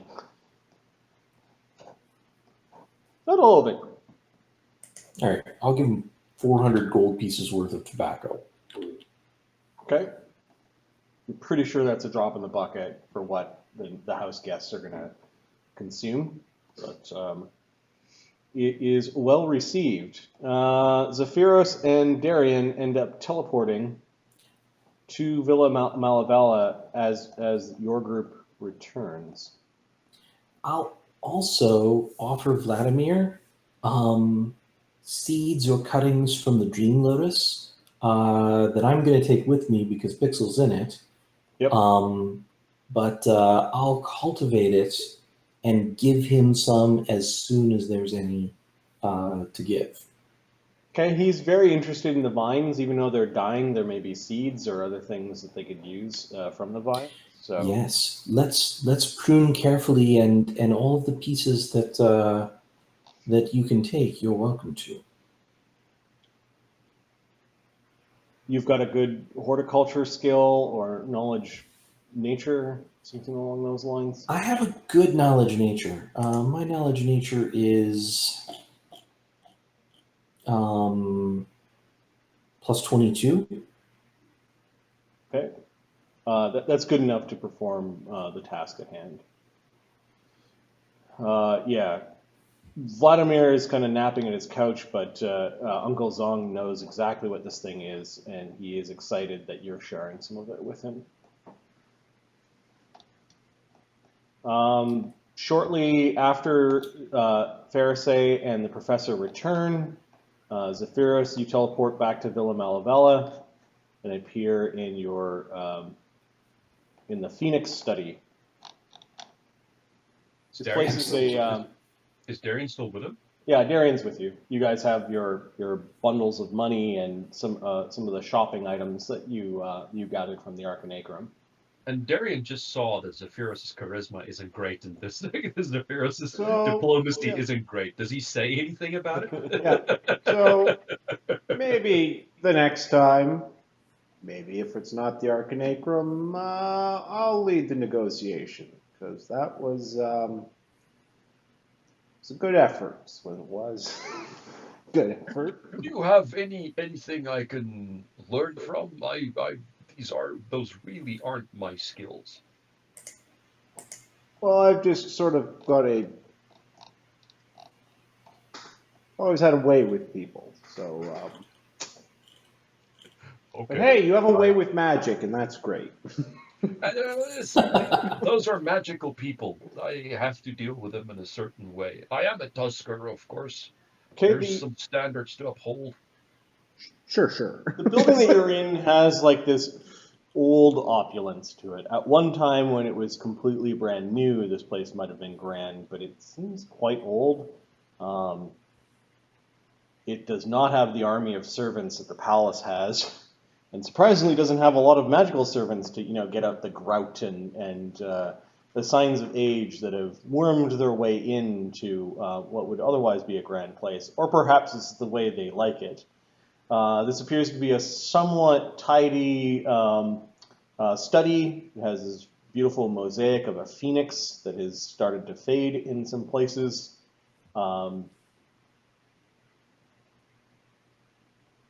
There's an open doorway to what looks like some sort of wizard crafting station, and some places where you could write books or scrolls.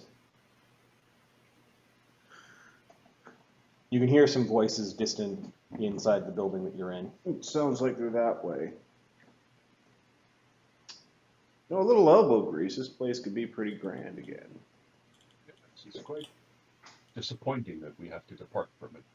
There is a wooden statue, very realistic, of a child overlooking a grand staircase.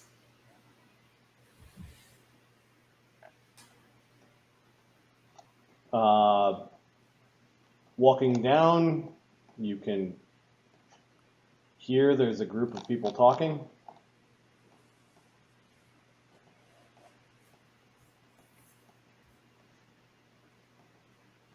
It's your companions. Okay. Stepping into the mess of the room that is left behind by your house guests. A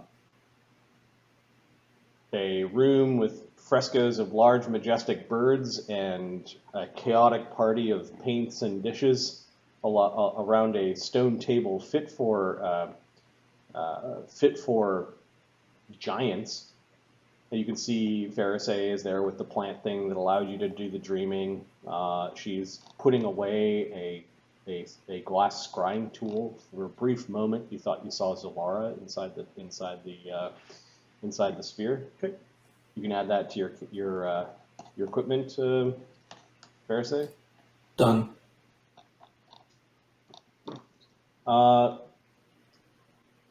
Professor's sketching something and is strangely quiet.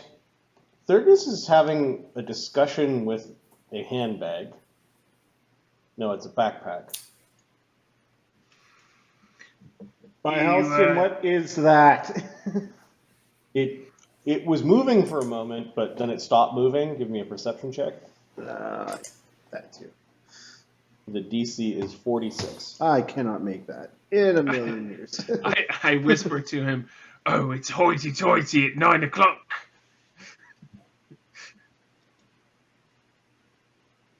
It's just not moving. I saw it move. So what, mate?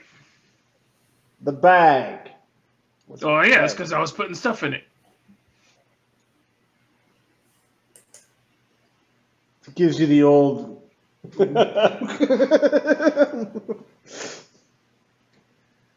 All right. Yeah, what about it? Here, look, I'll show you.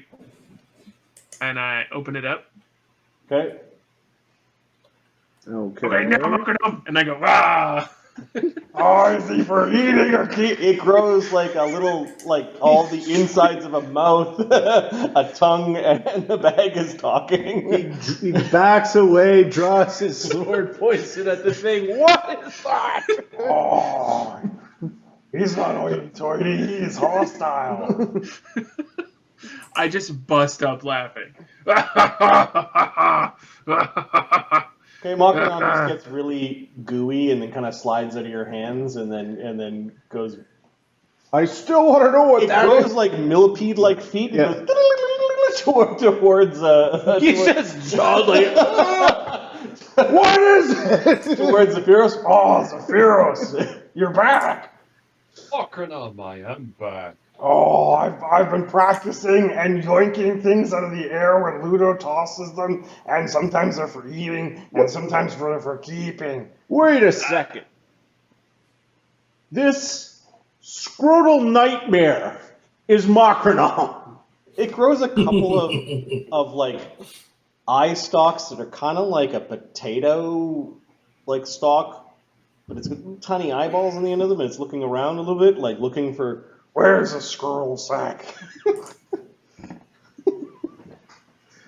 Oh, what's up with him? Detectivo. Paladin's like, no, there's no evil coming off of the downward facing cone from your detection. Okay, he puts his sword away. All right. You're a Macronom. All right, that's fine. Oh, do you have anything? Wait, what's he? Is he one of the Jerks Emeritus? Yes, he is now. I'm not sure if we've decided if he's for keeping. Oh, he's. I think we've decided he's a jerk. Fair enough. Oh, hi. Like us. He looks like he was about to say something, then he's. Whatever. He's gone through the same ritual with Zellara, who is kind of the one that brought us all together. Oh, what's her name? Darian. Zellara? Oh, what's that one's name? He's a jerk, You can call me Darian. but is he Emeritus? Yes, we all are. Oh, okay. I was gonna call you Jerkbot for a moment there. Don't call me jerk. I don't know that he'd like that. Oh. He seemed to put his sword away when I said it, though.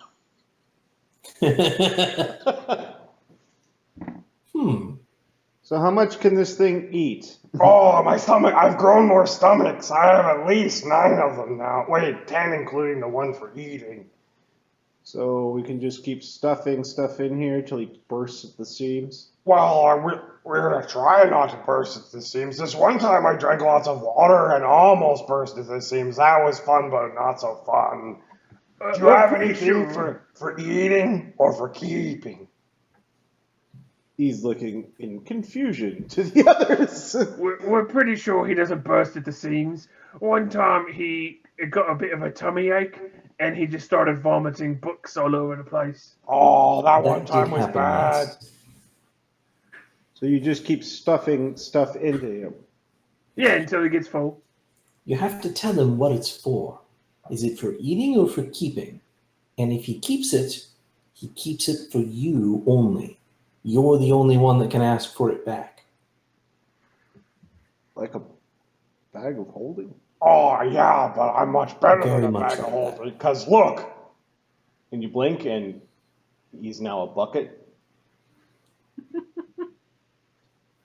or this. And now he's a lady's purse with rhinestones. Okay, you know what? I can actually see how that's useful. Oh, he turns back into the weird knapsack that. All that being said, never touch me without permission. Oh.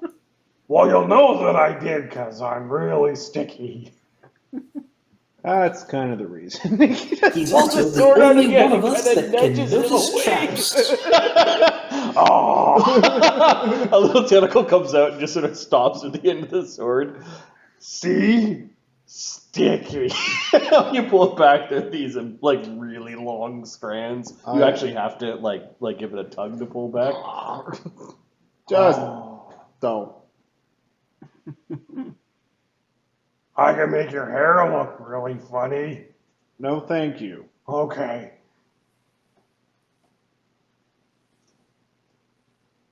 So tomorrow, the Alchemist Tower.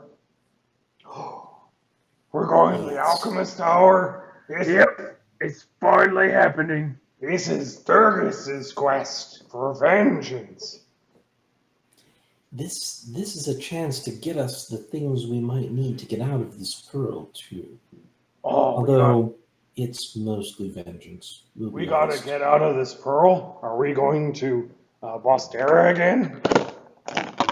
That's the plan. Has Darian ever been out of the pearl? Yep. Give me a second. I want to figure out which one you went to. You know your grandfather didn't live in this pearl. Well, you're not certain how to get back. Okay. Titan's Gift. It's been a long time, but I did make a map of the pearl a while back.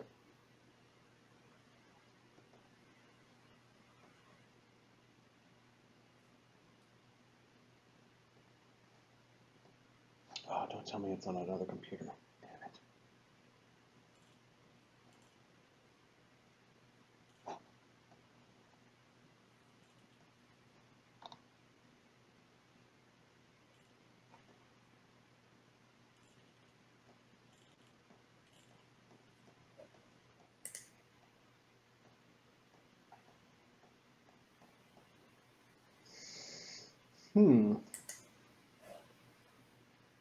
Where do I stick these things? Metagame?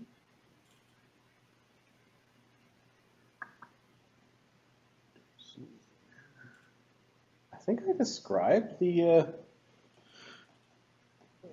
cardinal points of the pearls.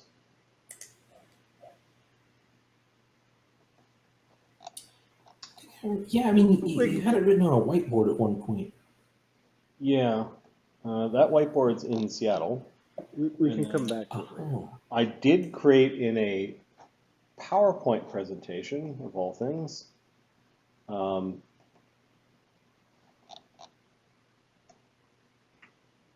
map of the pearls. I do have it. Layers of the Grand Pearl. No, that's not it. The Great Wheel.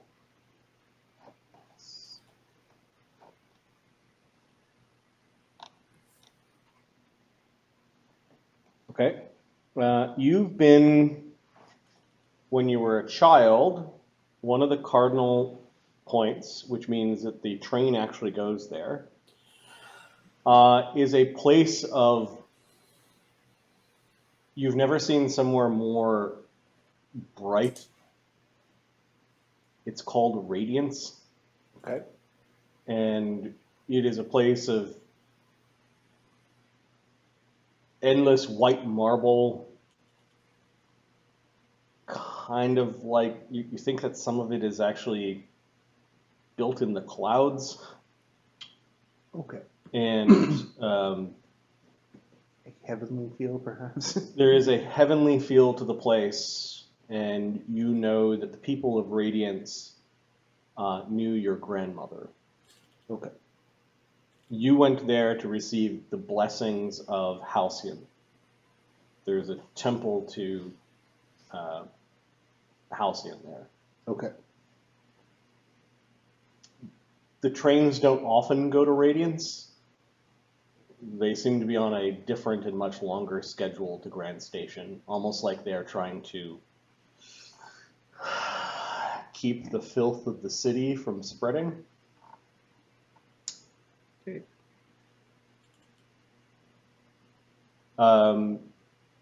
Give me a D4 and we'll see if you know the name of any other pearls. If you roll a 1. Nope. Roll the 2. Okay.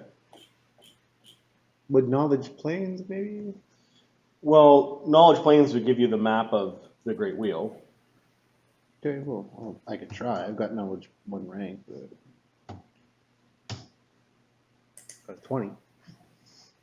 Okay, so you know that Grand Station has rail lines to 1, 2, 3, 4, 5, 6, 7, 8. 8 different pearls. Okay. So where are we going anyway after we're done with the tower? Zephyros has acquaintances in Bastera, in a place that's far out in the desert, and likely a good, safe place to lay low. Desert, huh? There's a hag's coven out there too. So we're going to regroup and come back at the Queen, right? That's the plan, yes. All right, then. And perhaps even a bit at her mother, if we can get that damnable key back.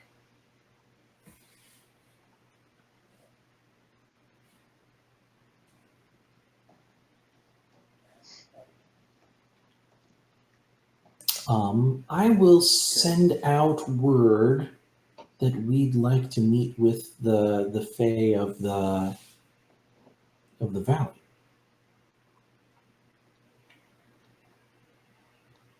I'll send. I'll spend a little bit of time sort of looking around to try and find a Fae nearby and have them send word. Are you using your power to gather a Fey village? Yes. And how big of a village appears? It is. Let me see here.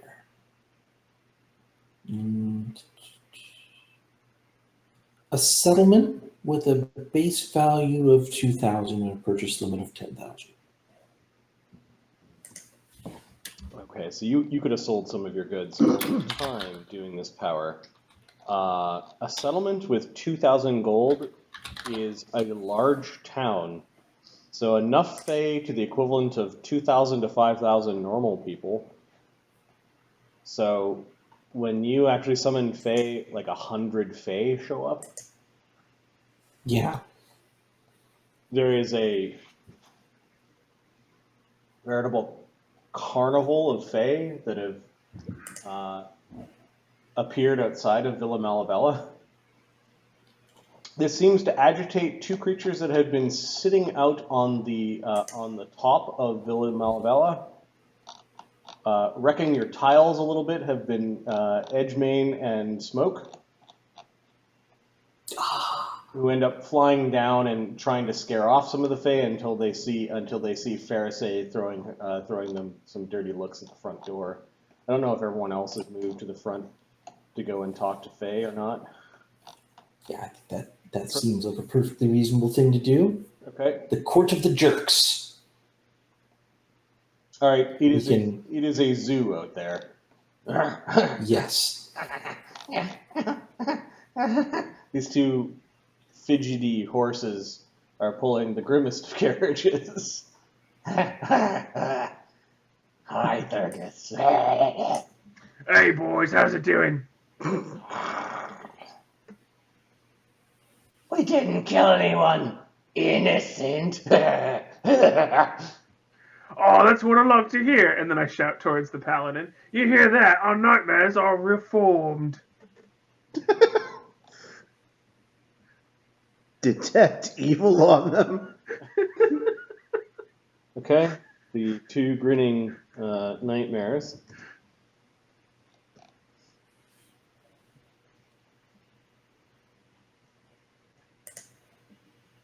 Can I sense motive the nightmares? Sure. I'm curious as to like whether or not they're telling the truth. That's a 42. These are untrustworthy creatures. Noted. I continue to act as though they are 100% genuine. All right, give me a bluff. And then detect evil. You are That's not a 16. You are not stunned by their evil. There is the presence of evil. You get all of it in one round, right? I believe so, yes. There are two evil auras, and the two evil auras are coming from the nightmares, and the nightmares are strong evil.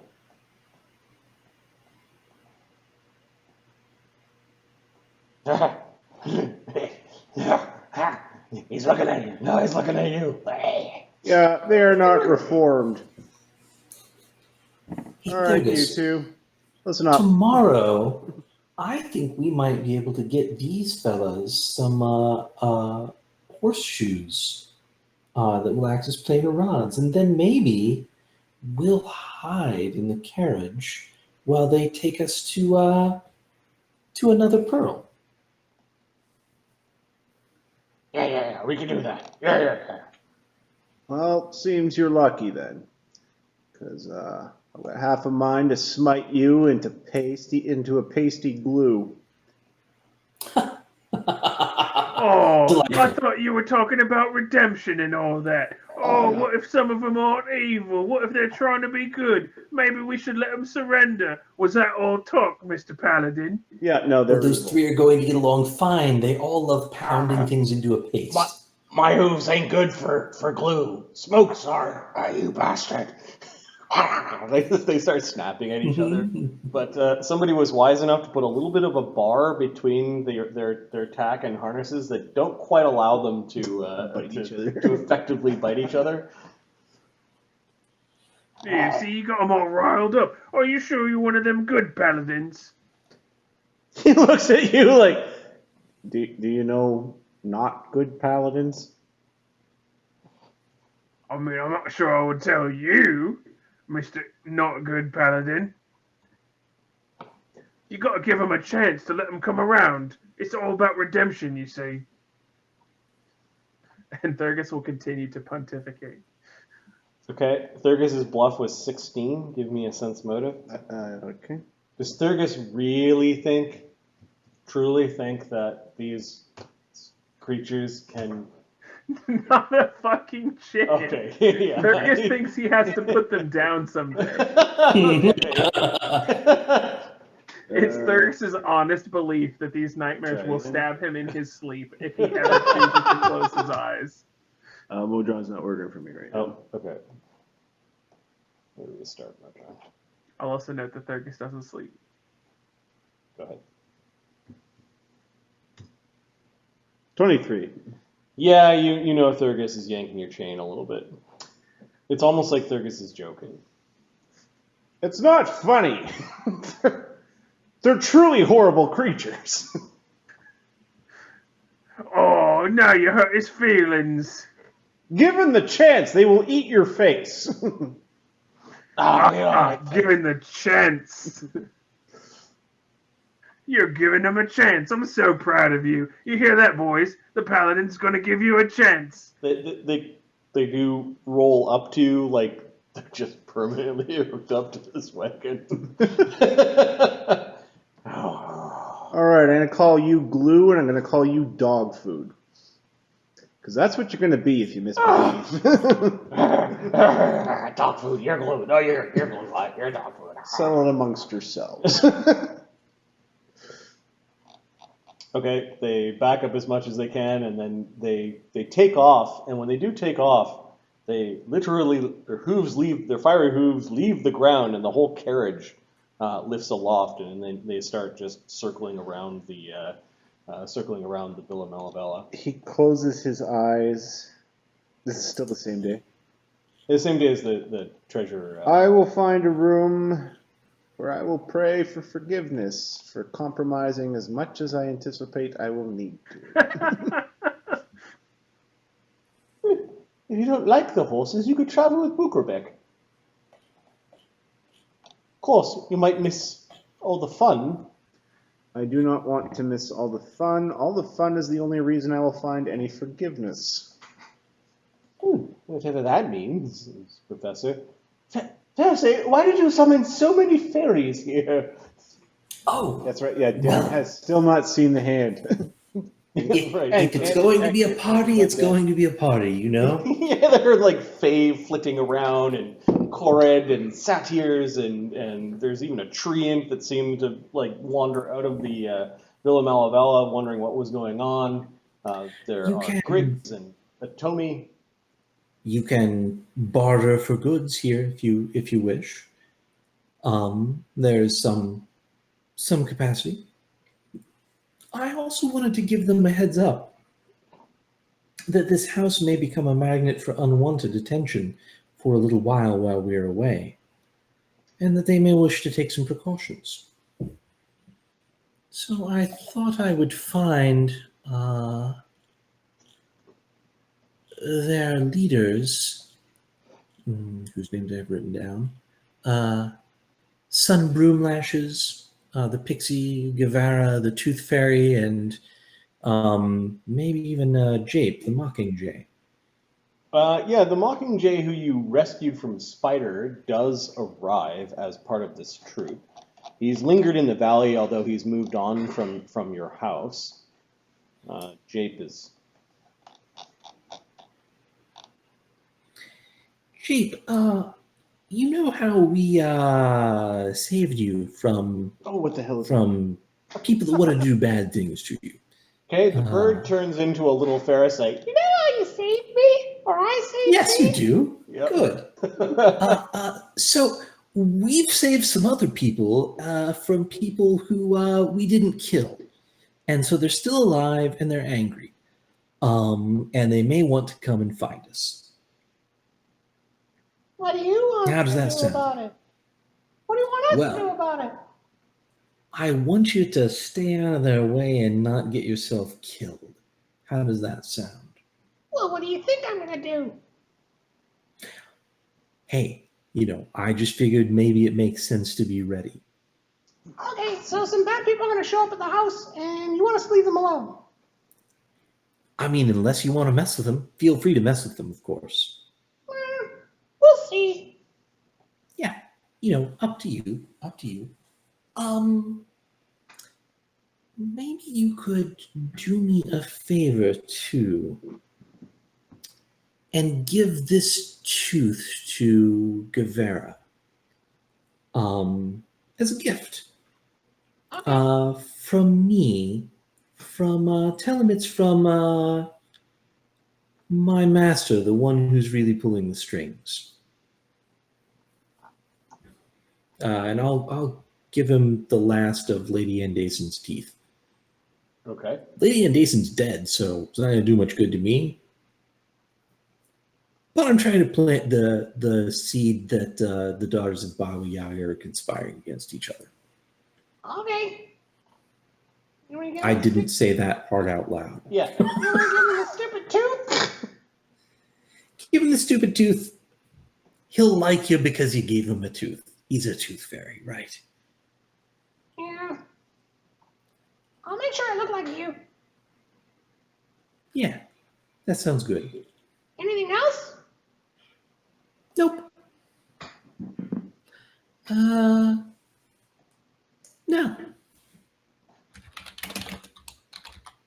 Hey, I'm a big tough guy. Look at me be tough.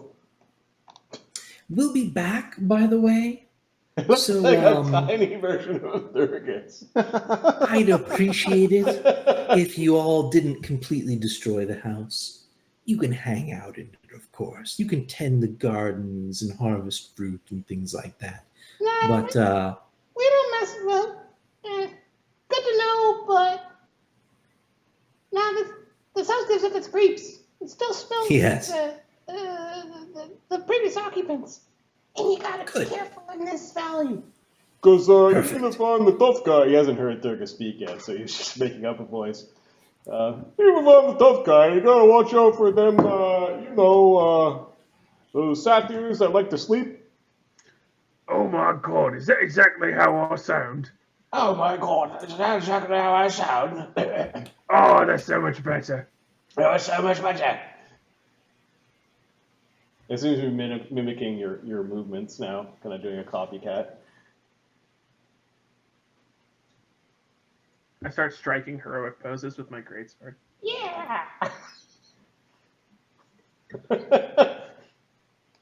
Okay, it grows bored of that and then returns to its natural form, which is some sort of bird with an elf head. Yeah. Okay, is that all, Fiercely? Can we start the drinking now? I think we should. Yes. This is our last day here for a while. Okay. Jape says, No more commerce! Time for drinking! and they're now the Fae. Some of them wander off, while others do basically create a hippie drumming circle of fairies and all sorts of debauchery right on the front step of Villanelle. Well, I'll play pipes for this. That seems like a great way to participate. Pixel will sway back and forth. In her new form. Yes. Thurgus is I going to think- practice flying with his new cloak. Taking the old form along with us too, right? We'll take both the Dream Lotus and the Emperor Nectarine. Yep. Cool. Yeah, she kind of abandoned the Emperor Nectarine form. It's kind of like a broken, sliced open slice of cabbage with a holdout area where the Fae was in, and then it looked like she went inside of the Emperor or the Dream Lotus. Yeah. So you pack up the Emperor Nectarine form. Yeah. Okay. Okay, the night. Nothing comes to attack you here. Fae begin wandering off as the night grows long. You can hear some of them, they know you're inside, so they're respectfully not entering, or at least they don't enter for too long. Although some of them did make raids on whatever your previous house guests left as food in the pantry. You would pretty much have to replenish food and wine after this night and after your guests. That seems fair. Morphelio skeleton is painted rainbow hues by the next morning, along with the undead owlbears that are kept in the backyard. Darian has not seen those. Everything is pretty much hedged off unless you go exploring. No, This place looks like the place not to go exploring. Yeah, in. he's not going to go exploring. Do you have enough teleports to go back to the Halls of Somnolence tonight, or are you resting here? This is 2. Thurgus is 2? I should have one as well. Okay, so 3 is enough to get the group back to the Halls of Somnolence. How does it work if one of us uses multiple? Or is it just because more than one person has one, so we have 3? You can only bring 3 people with you, and you had 4. Exactly. So one person can't cast multiple. 3 people has to each cast one, right? You could have got to the Halls of Somnolence in 2 castings, 1 from each of you. So Sorry, I was just clarifying. That's all. So somebody has a teleport in there. You reach the Halls of Somnolence. Bukerbeck and Arthasoon have returned. Give me a D3 minus 1, and that's how many planar rods they were able to obtain from the halls. Who's going to roll? Matt, I think this is your roll, buddy. Yeah, I'll do you. it. 1d3 minus 1. Nice. 2. 2? The Well faster, done. better.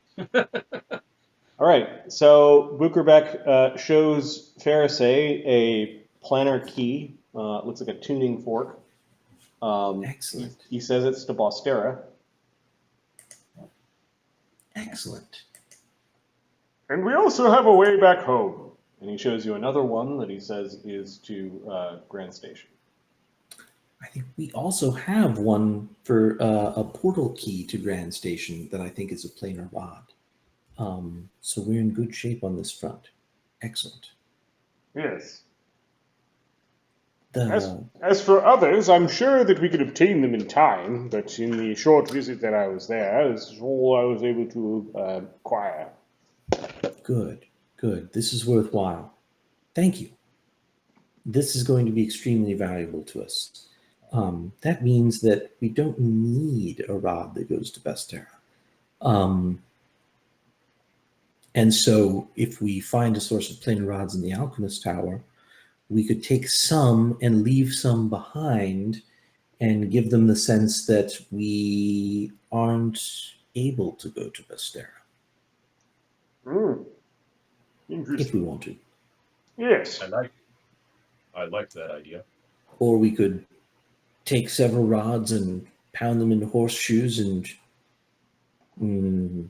send them off with the nightmares. Who knows? We have options. I like the idea of leaving some confusion. The last thing we want them to do is come straight at us. Yes. So one question might be, do we, tomorrow, do we want to escape via a spell by Bukerbeck, or do we want to escape by taking the carriage? I vote Bukerbeck. A sensible vote, if a bit predictable. Because you look like, yes, you can easily predict my votes will be sensible. Crosses his arms a little defiantly. Good. I wonder how much the carriage can carry compared to Bukerbeck. Could we take more things with us? Do we want to take more things with us? I can bring 8 people per casting, including myself, so 7. That seems pretty good. And I believe the nature of such spells are that anything that you are carrying will come with you. All right, and we can carry quite a large amount. As long as they are not creatures, and I believe same thing as teleport, your familiar will not count as one. Of course, yes. I have 2 such spells prepared today. I could start ferrying people to Bostera now. Ah. The only problem would be that it is not precise. Oh yes, you'll need to be able to teleport once you've gotten there. I can make sure I have teleports. I can have 3 teleports available tomorrow. 1 to get us out of the Alchemist Tower to the place where we're going to meet, and then 1 to teleport us to the sanctuary once we're there, and 1 extra just in case we become unlucky. I think I shall prepare a few teleports myself, simply because we just don't know what's going to happen. In fact, if Zephyrus, if you, I, and the professor each prepare 2 teleports, that would be plenty, I think. Are we think supposed that to is attack the Wizard's Tower, the Alchemist Tower, sorry, at the same time we're preparing all these teleports? I don't know how that's going to work. Well, you'll need plenty of teleports and dimension doors and whatnot to get around and create your distractions. Yes. So, Do not rely you- on me for teleports. I'm not We a won't. carrier. we won't. 4 between the 2 of us. Well, let's think. We can each take 3 with us. What does this look like? Zephyrus, if you cast, you can take myself, Darian, and Thurgus. And I would probably then need to, if we bring Makronom along, we would need it. We would need an extra. Lose a Makronom? Yeah, I think he is coming along. So yes, I'll prepare 3 tomorrow just to be safe. I will prepare 2, along with the rest of the spells. All I right. also found the purple crystal that we were talking about earlier. It was in my spell bag. We just missed it. Nice. I can use it. Yeah, and just to be clear, I found the rules. I added them to the bottom of my sheet. We did clarify them. So it takes 1 round to ping the source to see what spells is available. I have to know which spell to call on it. I can draw a spell from my caster level. I can draw from the spell pool my caster levels in spells per day. And I can both prepay the spells, or I can draw on them in debt and then repay them later. Nice. So what this means is I have teleports available, as many as we need. Not as many as we need, but certainly 2, even if I don't prepare them. Well, Or you could prepare like 1 and then like do that thing where you remember it if we need to cast it again. And then Exactly. if like things are terrible, then you could use your gem thingy or whatever. Exactly. And I can cast 1 tonight into the spell and prepay it so that it is there tomorrow. Thursday, Zephyrus, where are we going once we get to Bostera? I have some contacts. Are we going to the Conclave? Did we decide exactly where we wanted to go? It's a good question. Right, the Conclave, is the Conclave the place just outside of the city? Yeah, it's where all the Fant live. Right. Either there or all the way out to the graveyard. That's the question. The Conclave's probably the first place to go. That's probably wise. The Conclave is probably also the first place they'll look for us. In Bostera, yes, perhaps. So maybe the graveyard would be a better place. I think we've probably got a day or so before they could possibly catch up with us. If we go right to the graveyard, though, no one at the Conclave even would have seen us. Neil Andres and Van Carlo filled me in. We're going into the Cinderlands, right? This is Ludo, who spent some time mining in Bostera. Yes, I believe that was the plan. The Rakastan territory in the Cinderlands, compared to where that graveyard is and where Bostera is, it's like a triangle.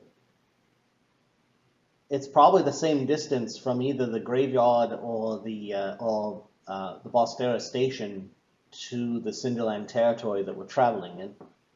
It'll just be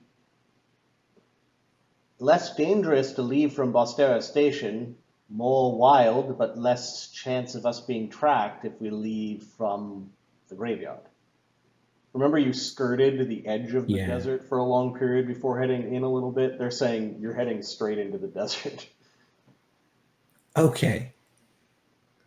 The Cinderlands are deep in the desert, are they? Yeah. Yeah, kind of inhospitable. Everyone bring their sun paste.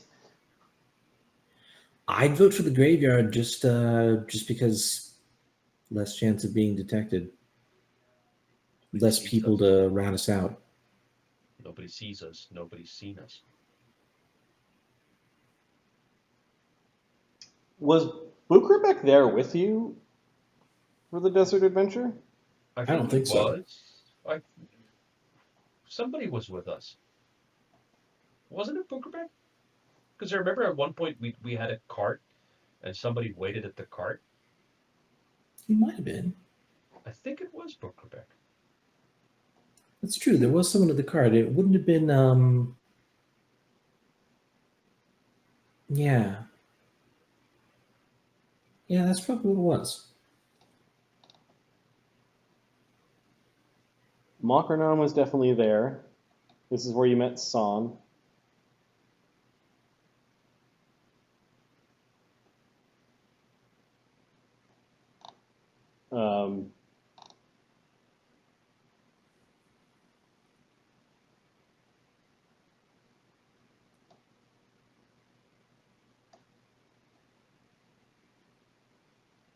Maybe? I'd have to go back and look. So we left the cart and we went somewhere into the desert. We went onto it. Yeah. And we separated the party a little bit. Like somebody remained behind. It says from your intended destination, so you guys are able to explain the place well enough to Bukrabek that he can intend that as his destination, but I will appear anywhere from a few miles away to half a league. All right. 500 miles, maybe. We should be able to teleport once we're there. So, fair to say, if you come with us now, I can cast plane shift to Boster.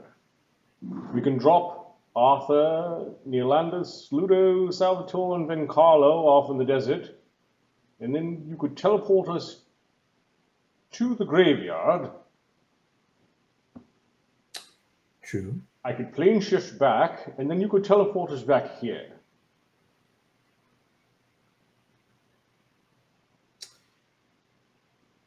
Yes. Although there's I've too many for already- the teleport. I've already used quite a few teleports today. I see. I don't think I've got the power today to do it. Do you have the means of getting to the graveyard on your own? Zephyros could do it though. Use the same plan. Just swap Pharisee for Zephyros.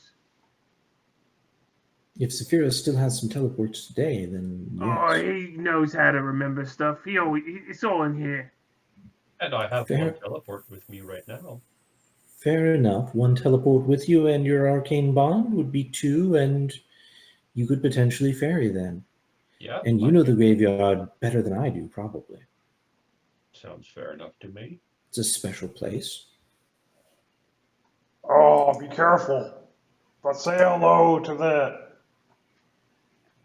the lady that we left there. Ah, Esri, yes.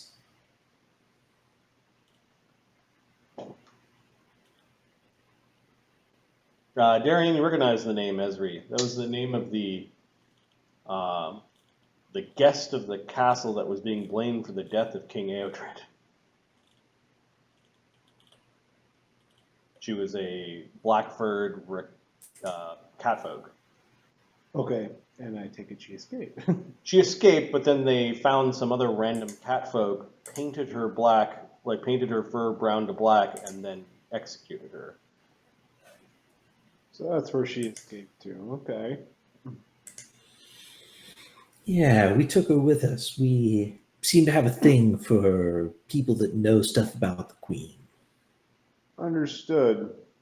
Unfortunately, they did take another Vistani and did some arts and crafts and executed her in the place, but that's not really on you now, is it? Nope. Okay. I tried not to laugh. Oh, Zephyros, I have another idea that might be better for our spells. We're going to appear somewhere in Bosteria, right? Yes. Why don't you summon one of your huts? We'll just stay in the hut. And then when you come to Bosteria, you meet us there. We're going to be traveling cross country anyways. I am able to conjure food and water. We'll be able to survive in one of your huts. True, but when you bring us back, will we show up in the same place? No, then we'll have to teleport there. Ah, yes. To the hut? To the hut.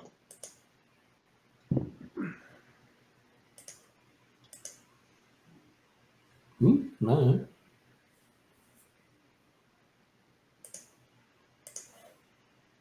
Who's going to cast the hut? You are. Your box house. Secure shelter, I think. I had secure shelter when I played Avery. I don't even think Sephiroth has it. Somebody has it, because you've cast it before. Oh, I do. Yeah, I do. I do have it. You're right. I do have it. Wow. It's been a while. We'll just wait in the wilderness until you catch up with us. Sure. I'm sure you will have ways of finding them. The only problem is secure shelter lasts for hours. We'll have 11 hours of it.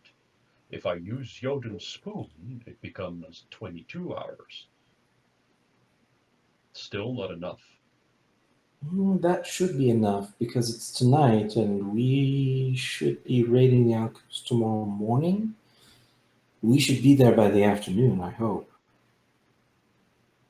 It's the best chance we've got. Okay, let's do this. Okay. Oh, be careful, So- Sephiroth. We will raid the Alchemists, and then we will teleport back here, where you'll be waiting for us, Bookerback, All right. and then you'll transport us to Bosteria. Yes, because we'll need Zephyrus' single teleport today to return back here. Yes. Because when I right. choose Grand Station, we might appear in the swamp. The swamp wouldn't be so bad. We might appear in somebody's house. True.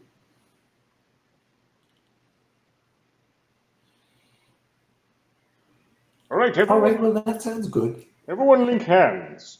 And pass me that fork. Bookerback makes sure that he's got the one to return. He has them out in his hand, puts the one to Grand Station at his belt, and it is a standard action to cast the spell.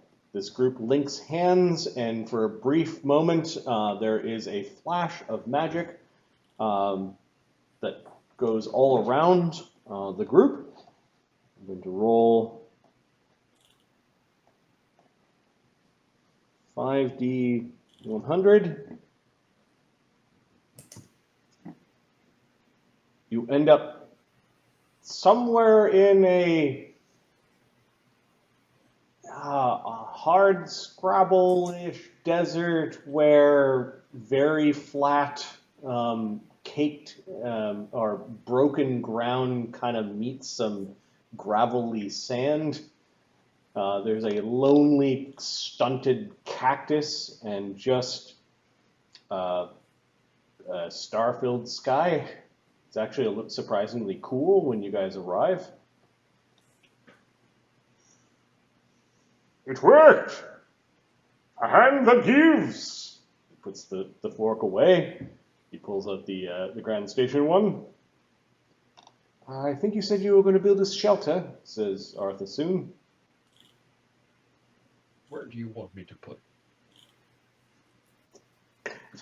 Carl Zephyrus uses his ring and he casts secure shelter. Okay, your arcane bond, or Yeah, the arcane bond. all right. A secure shelter erupts from the ground, kind of made of the. I think this one, or am I thinking of tiny hut? It's made of things that are readily available in the area. It blends in. You have a brick mud hut made out of the desert. A bunch of sand rolls up against the sides, and then this group you deposit into the desert. Salvatore just looks very frightened of everything. He seems to be staring at the cactus like it's bad news. Yeah, I read my spell sheet wrong. It's 2 hours per level. I just read hours per level. So it's 22 hours default, and because I used Jotun's spoon, it'll give us more than a day. Okay, 44 hours then, or is it 33 Yeah. hours? Okay, yeah. This hut will be there for a long time. Arthur gives you a little nod, and Neolandis and others, having gathered up their supplies at the Halls of Somnolence, are deposited into the deserts of the Badlands. Are you ready, Zephyrus? Think of the trade that I'll be able to do with these spoons or forks. Well, now, that sounds mighty good. Now, how close to the halls of somnolence can I get? By the grace of Pompadella Dumba. And he begins to rhyme off his spell, and before you could answer the question, he touches your hand, and the two of you are going to plane shift back.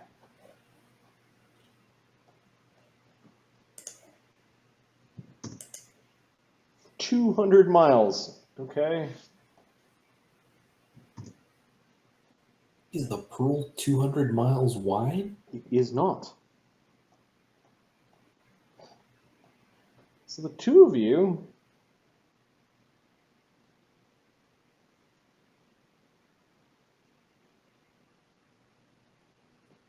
Pearl map Grand Station appear in a really high mountainous area. The mountain seems to be full of mist.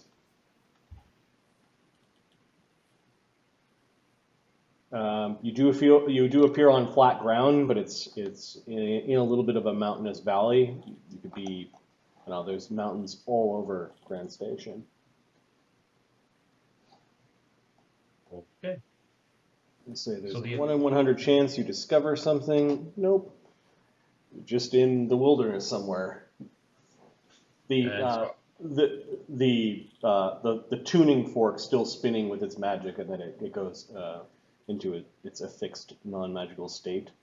Bukerbeck just beams with pride.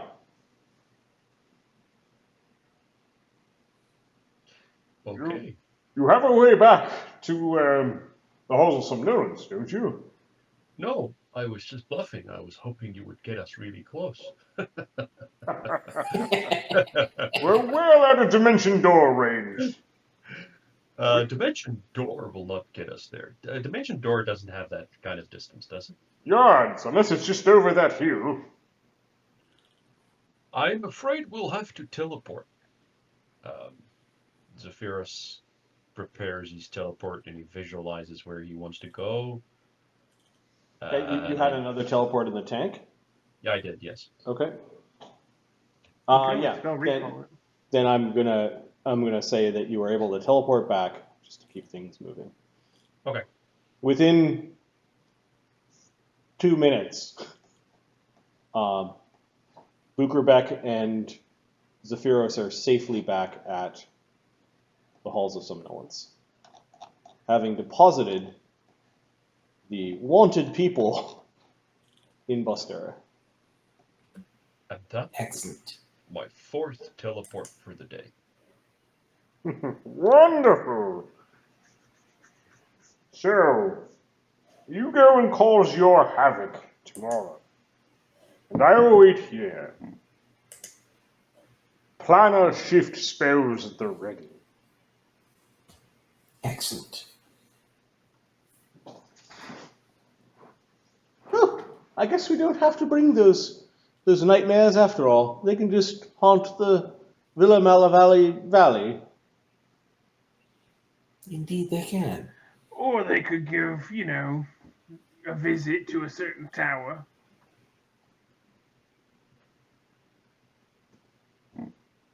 They could cause some havoc with us tomorrow, you're saying? Yeah, I mean, the professor likes illusions, right? We could put some illusions of ourselves inside the carriage, let them, fly around, attack the There you walls and go. stuff. That's a good and then idea. piss off. Go and bring them. I've got my own ruckus to create. I might conjure my own carriage. Oh, fair enough.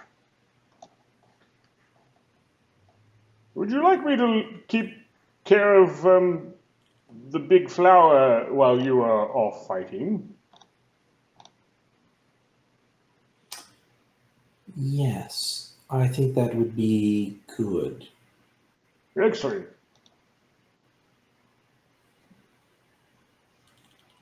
Thurgus,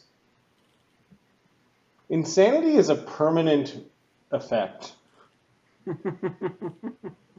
Now you That can is reconjure your little guy, your little gummy bear familiar, but I think he needs certain spells on him to make him effective. He doesn't automatically attack you because he's in non-combat situations. Insanity just doesn't make you attack everyone, but him flying off the handle and we'll say that this morning you summoned him. He was acting weird, so you dismissed him. If he wanders off, he disappears. So it would make plenty of sense for him to just Yep. kind of, do the old person thing and walk out to the bus stop, and all of a sudden he's not there anymore. Right. So Thurgus knows there's currently something wrong with his familiar as well. Oh, yeah, Bukerbeck, do you know how to cure insanity? I'm not exactly the curse breaker that Pharisee is. Spellcraft check on insanity would be DC 36.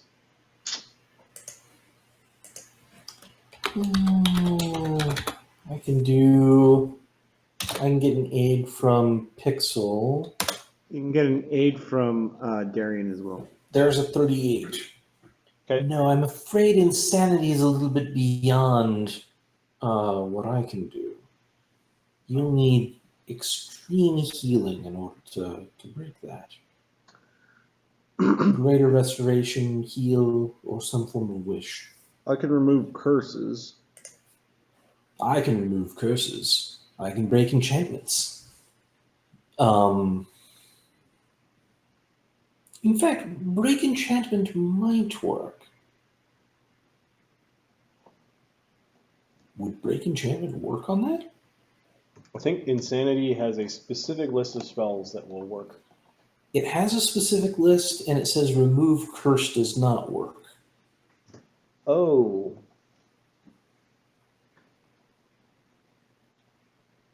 And break enchantment. Give me a second.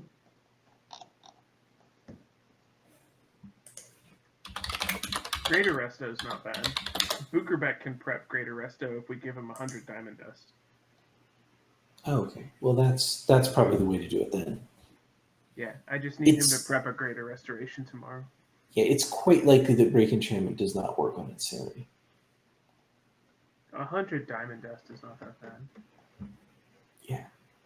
Break enchantment only works if that level spell is 5th or lower. So that might work. Nice. And then greater restoration, Bukarek doesn't know that. Restoration is 4th. Greater restoration is like 6th. Oh, you're right. Yeah. Closest thing would be we need a heal spell. That fountain actually would have worked, wouldn't it? That pool in the well. That's right. That's right.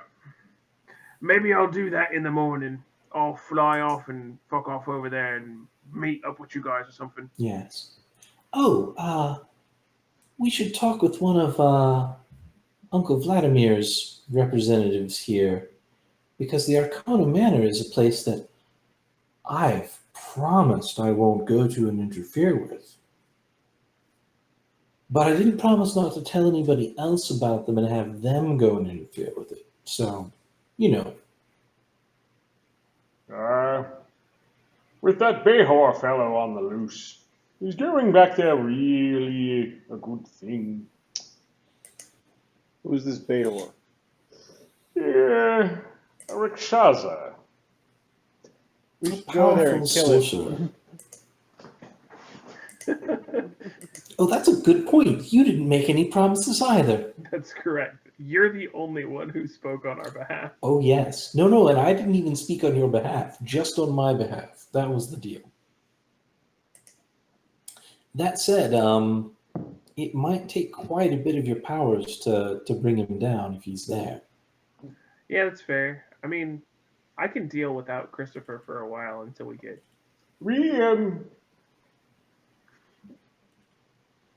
He glances over at Darian Zbukerbeck. Neolandis did mention that the Rakasta out in the Cinderlands are...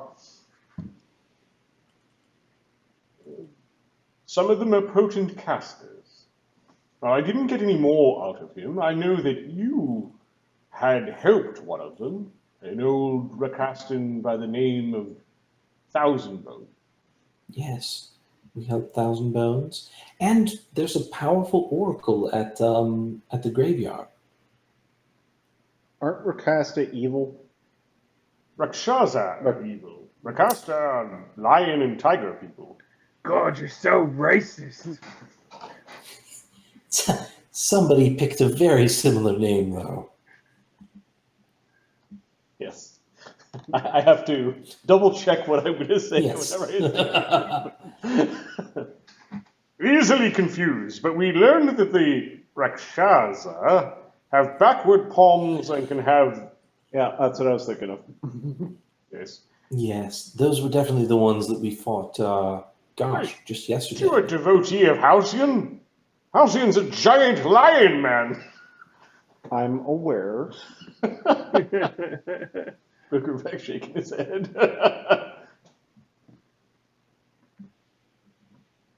He stops grinning when he realizes that Darian isn't finding this funny. Just. Yeah, perhaps Mostera. Maybe I'll be able to cobble together some contacts. But maybe the Fae there will have something. I'm sure we'll find a heal scroll along the road somewhere. Yeah, we'll figure it out. We can keep an eye out tomorrow, too. It's possible that the alchemists might have one to donate. Oh, yes. Heal is an alchemist formula, says the professor. Not that anyone asked me. Oh, thank you, Professor. You're so knowledgeable and helpful. I'm not sure if that was sarcasm, Arkona, but I don't like it if it was. Oh, is sarcasm tasty? Yes, it's very tasty. Oh, okay.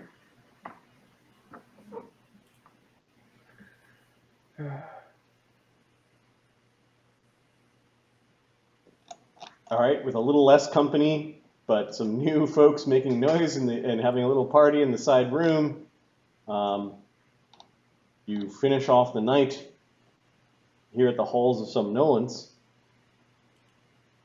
The next morning will be the morning of mayhem, as I think the Jerks Emeritus are going to go with spells blazing. I believe we are going to plow through the Alchemist Tower from the mortuary up to the people that put Thurgus in the mortuary. I'm going to recast Detect Scrying before we go to bed, Okay? just so that it becomes a nightly thing. I like that. All right. Yeah, in the other campaign, I got a character who says every day. I like how you keep on reminding me. That evening, no scrying, no alarm bells go off. That morning, the group of you is preparing, and you were going to send word to the carriage? Or do we want to decide the logistics of how you get there next time, depending on what the professor wants to do? I would assume that the professor will teleport over, grab the carriage, and use it in his campaign of mayhem. All right. We're going to say that with the remaining spells that day, you were able to get the carriage to meet you at. I don't know where they went.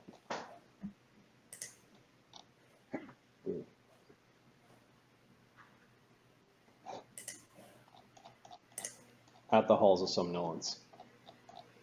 Okay, not for nothing, but I did prepare the entire tower after work today. But we are half an hour away from our usual ending spot. Do we want You to see call how it here? patient I was, and I Yep. just let people do their talking? Yep. Well, you sold a bunch of stuff before basically deking out of civilization, which I thought was important. Yeah, I think we've done our due diligence on that. Yeah, it was pretty smart. Get rid of this. Yeah. Sell it while you We- can. There is, so we need a name for tonight's game, as you guys are on the precipice of going and committing an act of terrorism against the rightful government of Grand Station and their allies. We did do a lot of Rebecca, selling the stuff. Pearl Walker. What was that? Sorry? We need a name for tonight's Rebecca, game. the Pearl Walker. The Pearl Walker? Nice. Have we used this little piggy went to market yet? We did something with the piggies before. We might have, and this is really kind of post pig, so it's not quite as clean. Yeah. I think the Pearl Walker works well. I like the Pearl Walker. That's pretty cool. Nice. I need Did Pharaoh say take enervation in the end? Yeah, I have that. So Zephyros doesn't have to prepare it for tomorrow. Somebody else can prepare it. What do we need innervation for? No, I'm just meaning in general because it's a divination spell. So if Zephyros prepares it, it takes up 2 slots because it's from his opposition school. It's a divination or enchantment thing. Enervation is necromancy, I thought. It is. Yeah, you might be thinking of a different spell. Yeah, I think I put it under my enchantment and divination. It need not be there. It's definitely Yeah, necromancy innervation is spell. like a black ray of necromantic energy comes out and steals life from someone. Edgemane and Smoke, also known as glue and dog food. That was pretty good. That was a good you one. guys the next morning, as you're going to create, no doubt, a great amount of mayhem in Grand Station before taking your exodus to the Battlelands. Super fun. Yeah, we'll try to play, I guess, next Tuesday. Good place to leave it. For those watching on YouTube, which is where this video will appear, thanks for your support. And as always, we hope you enjoy this as much as we do. Peace. Have a good night.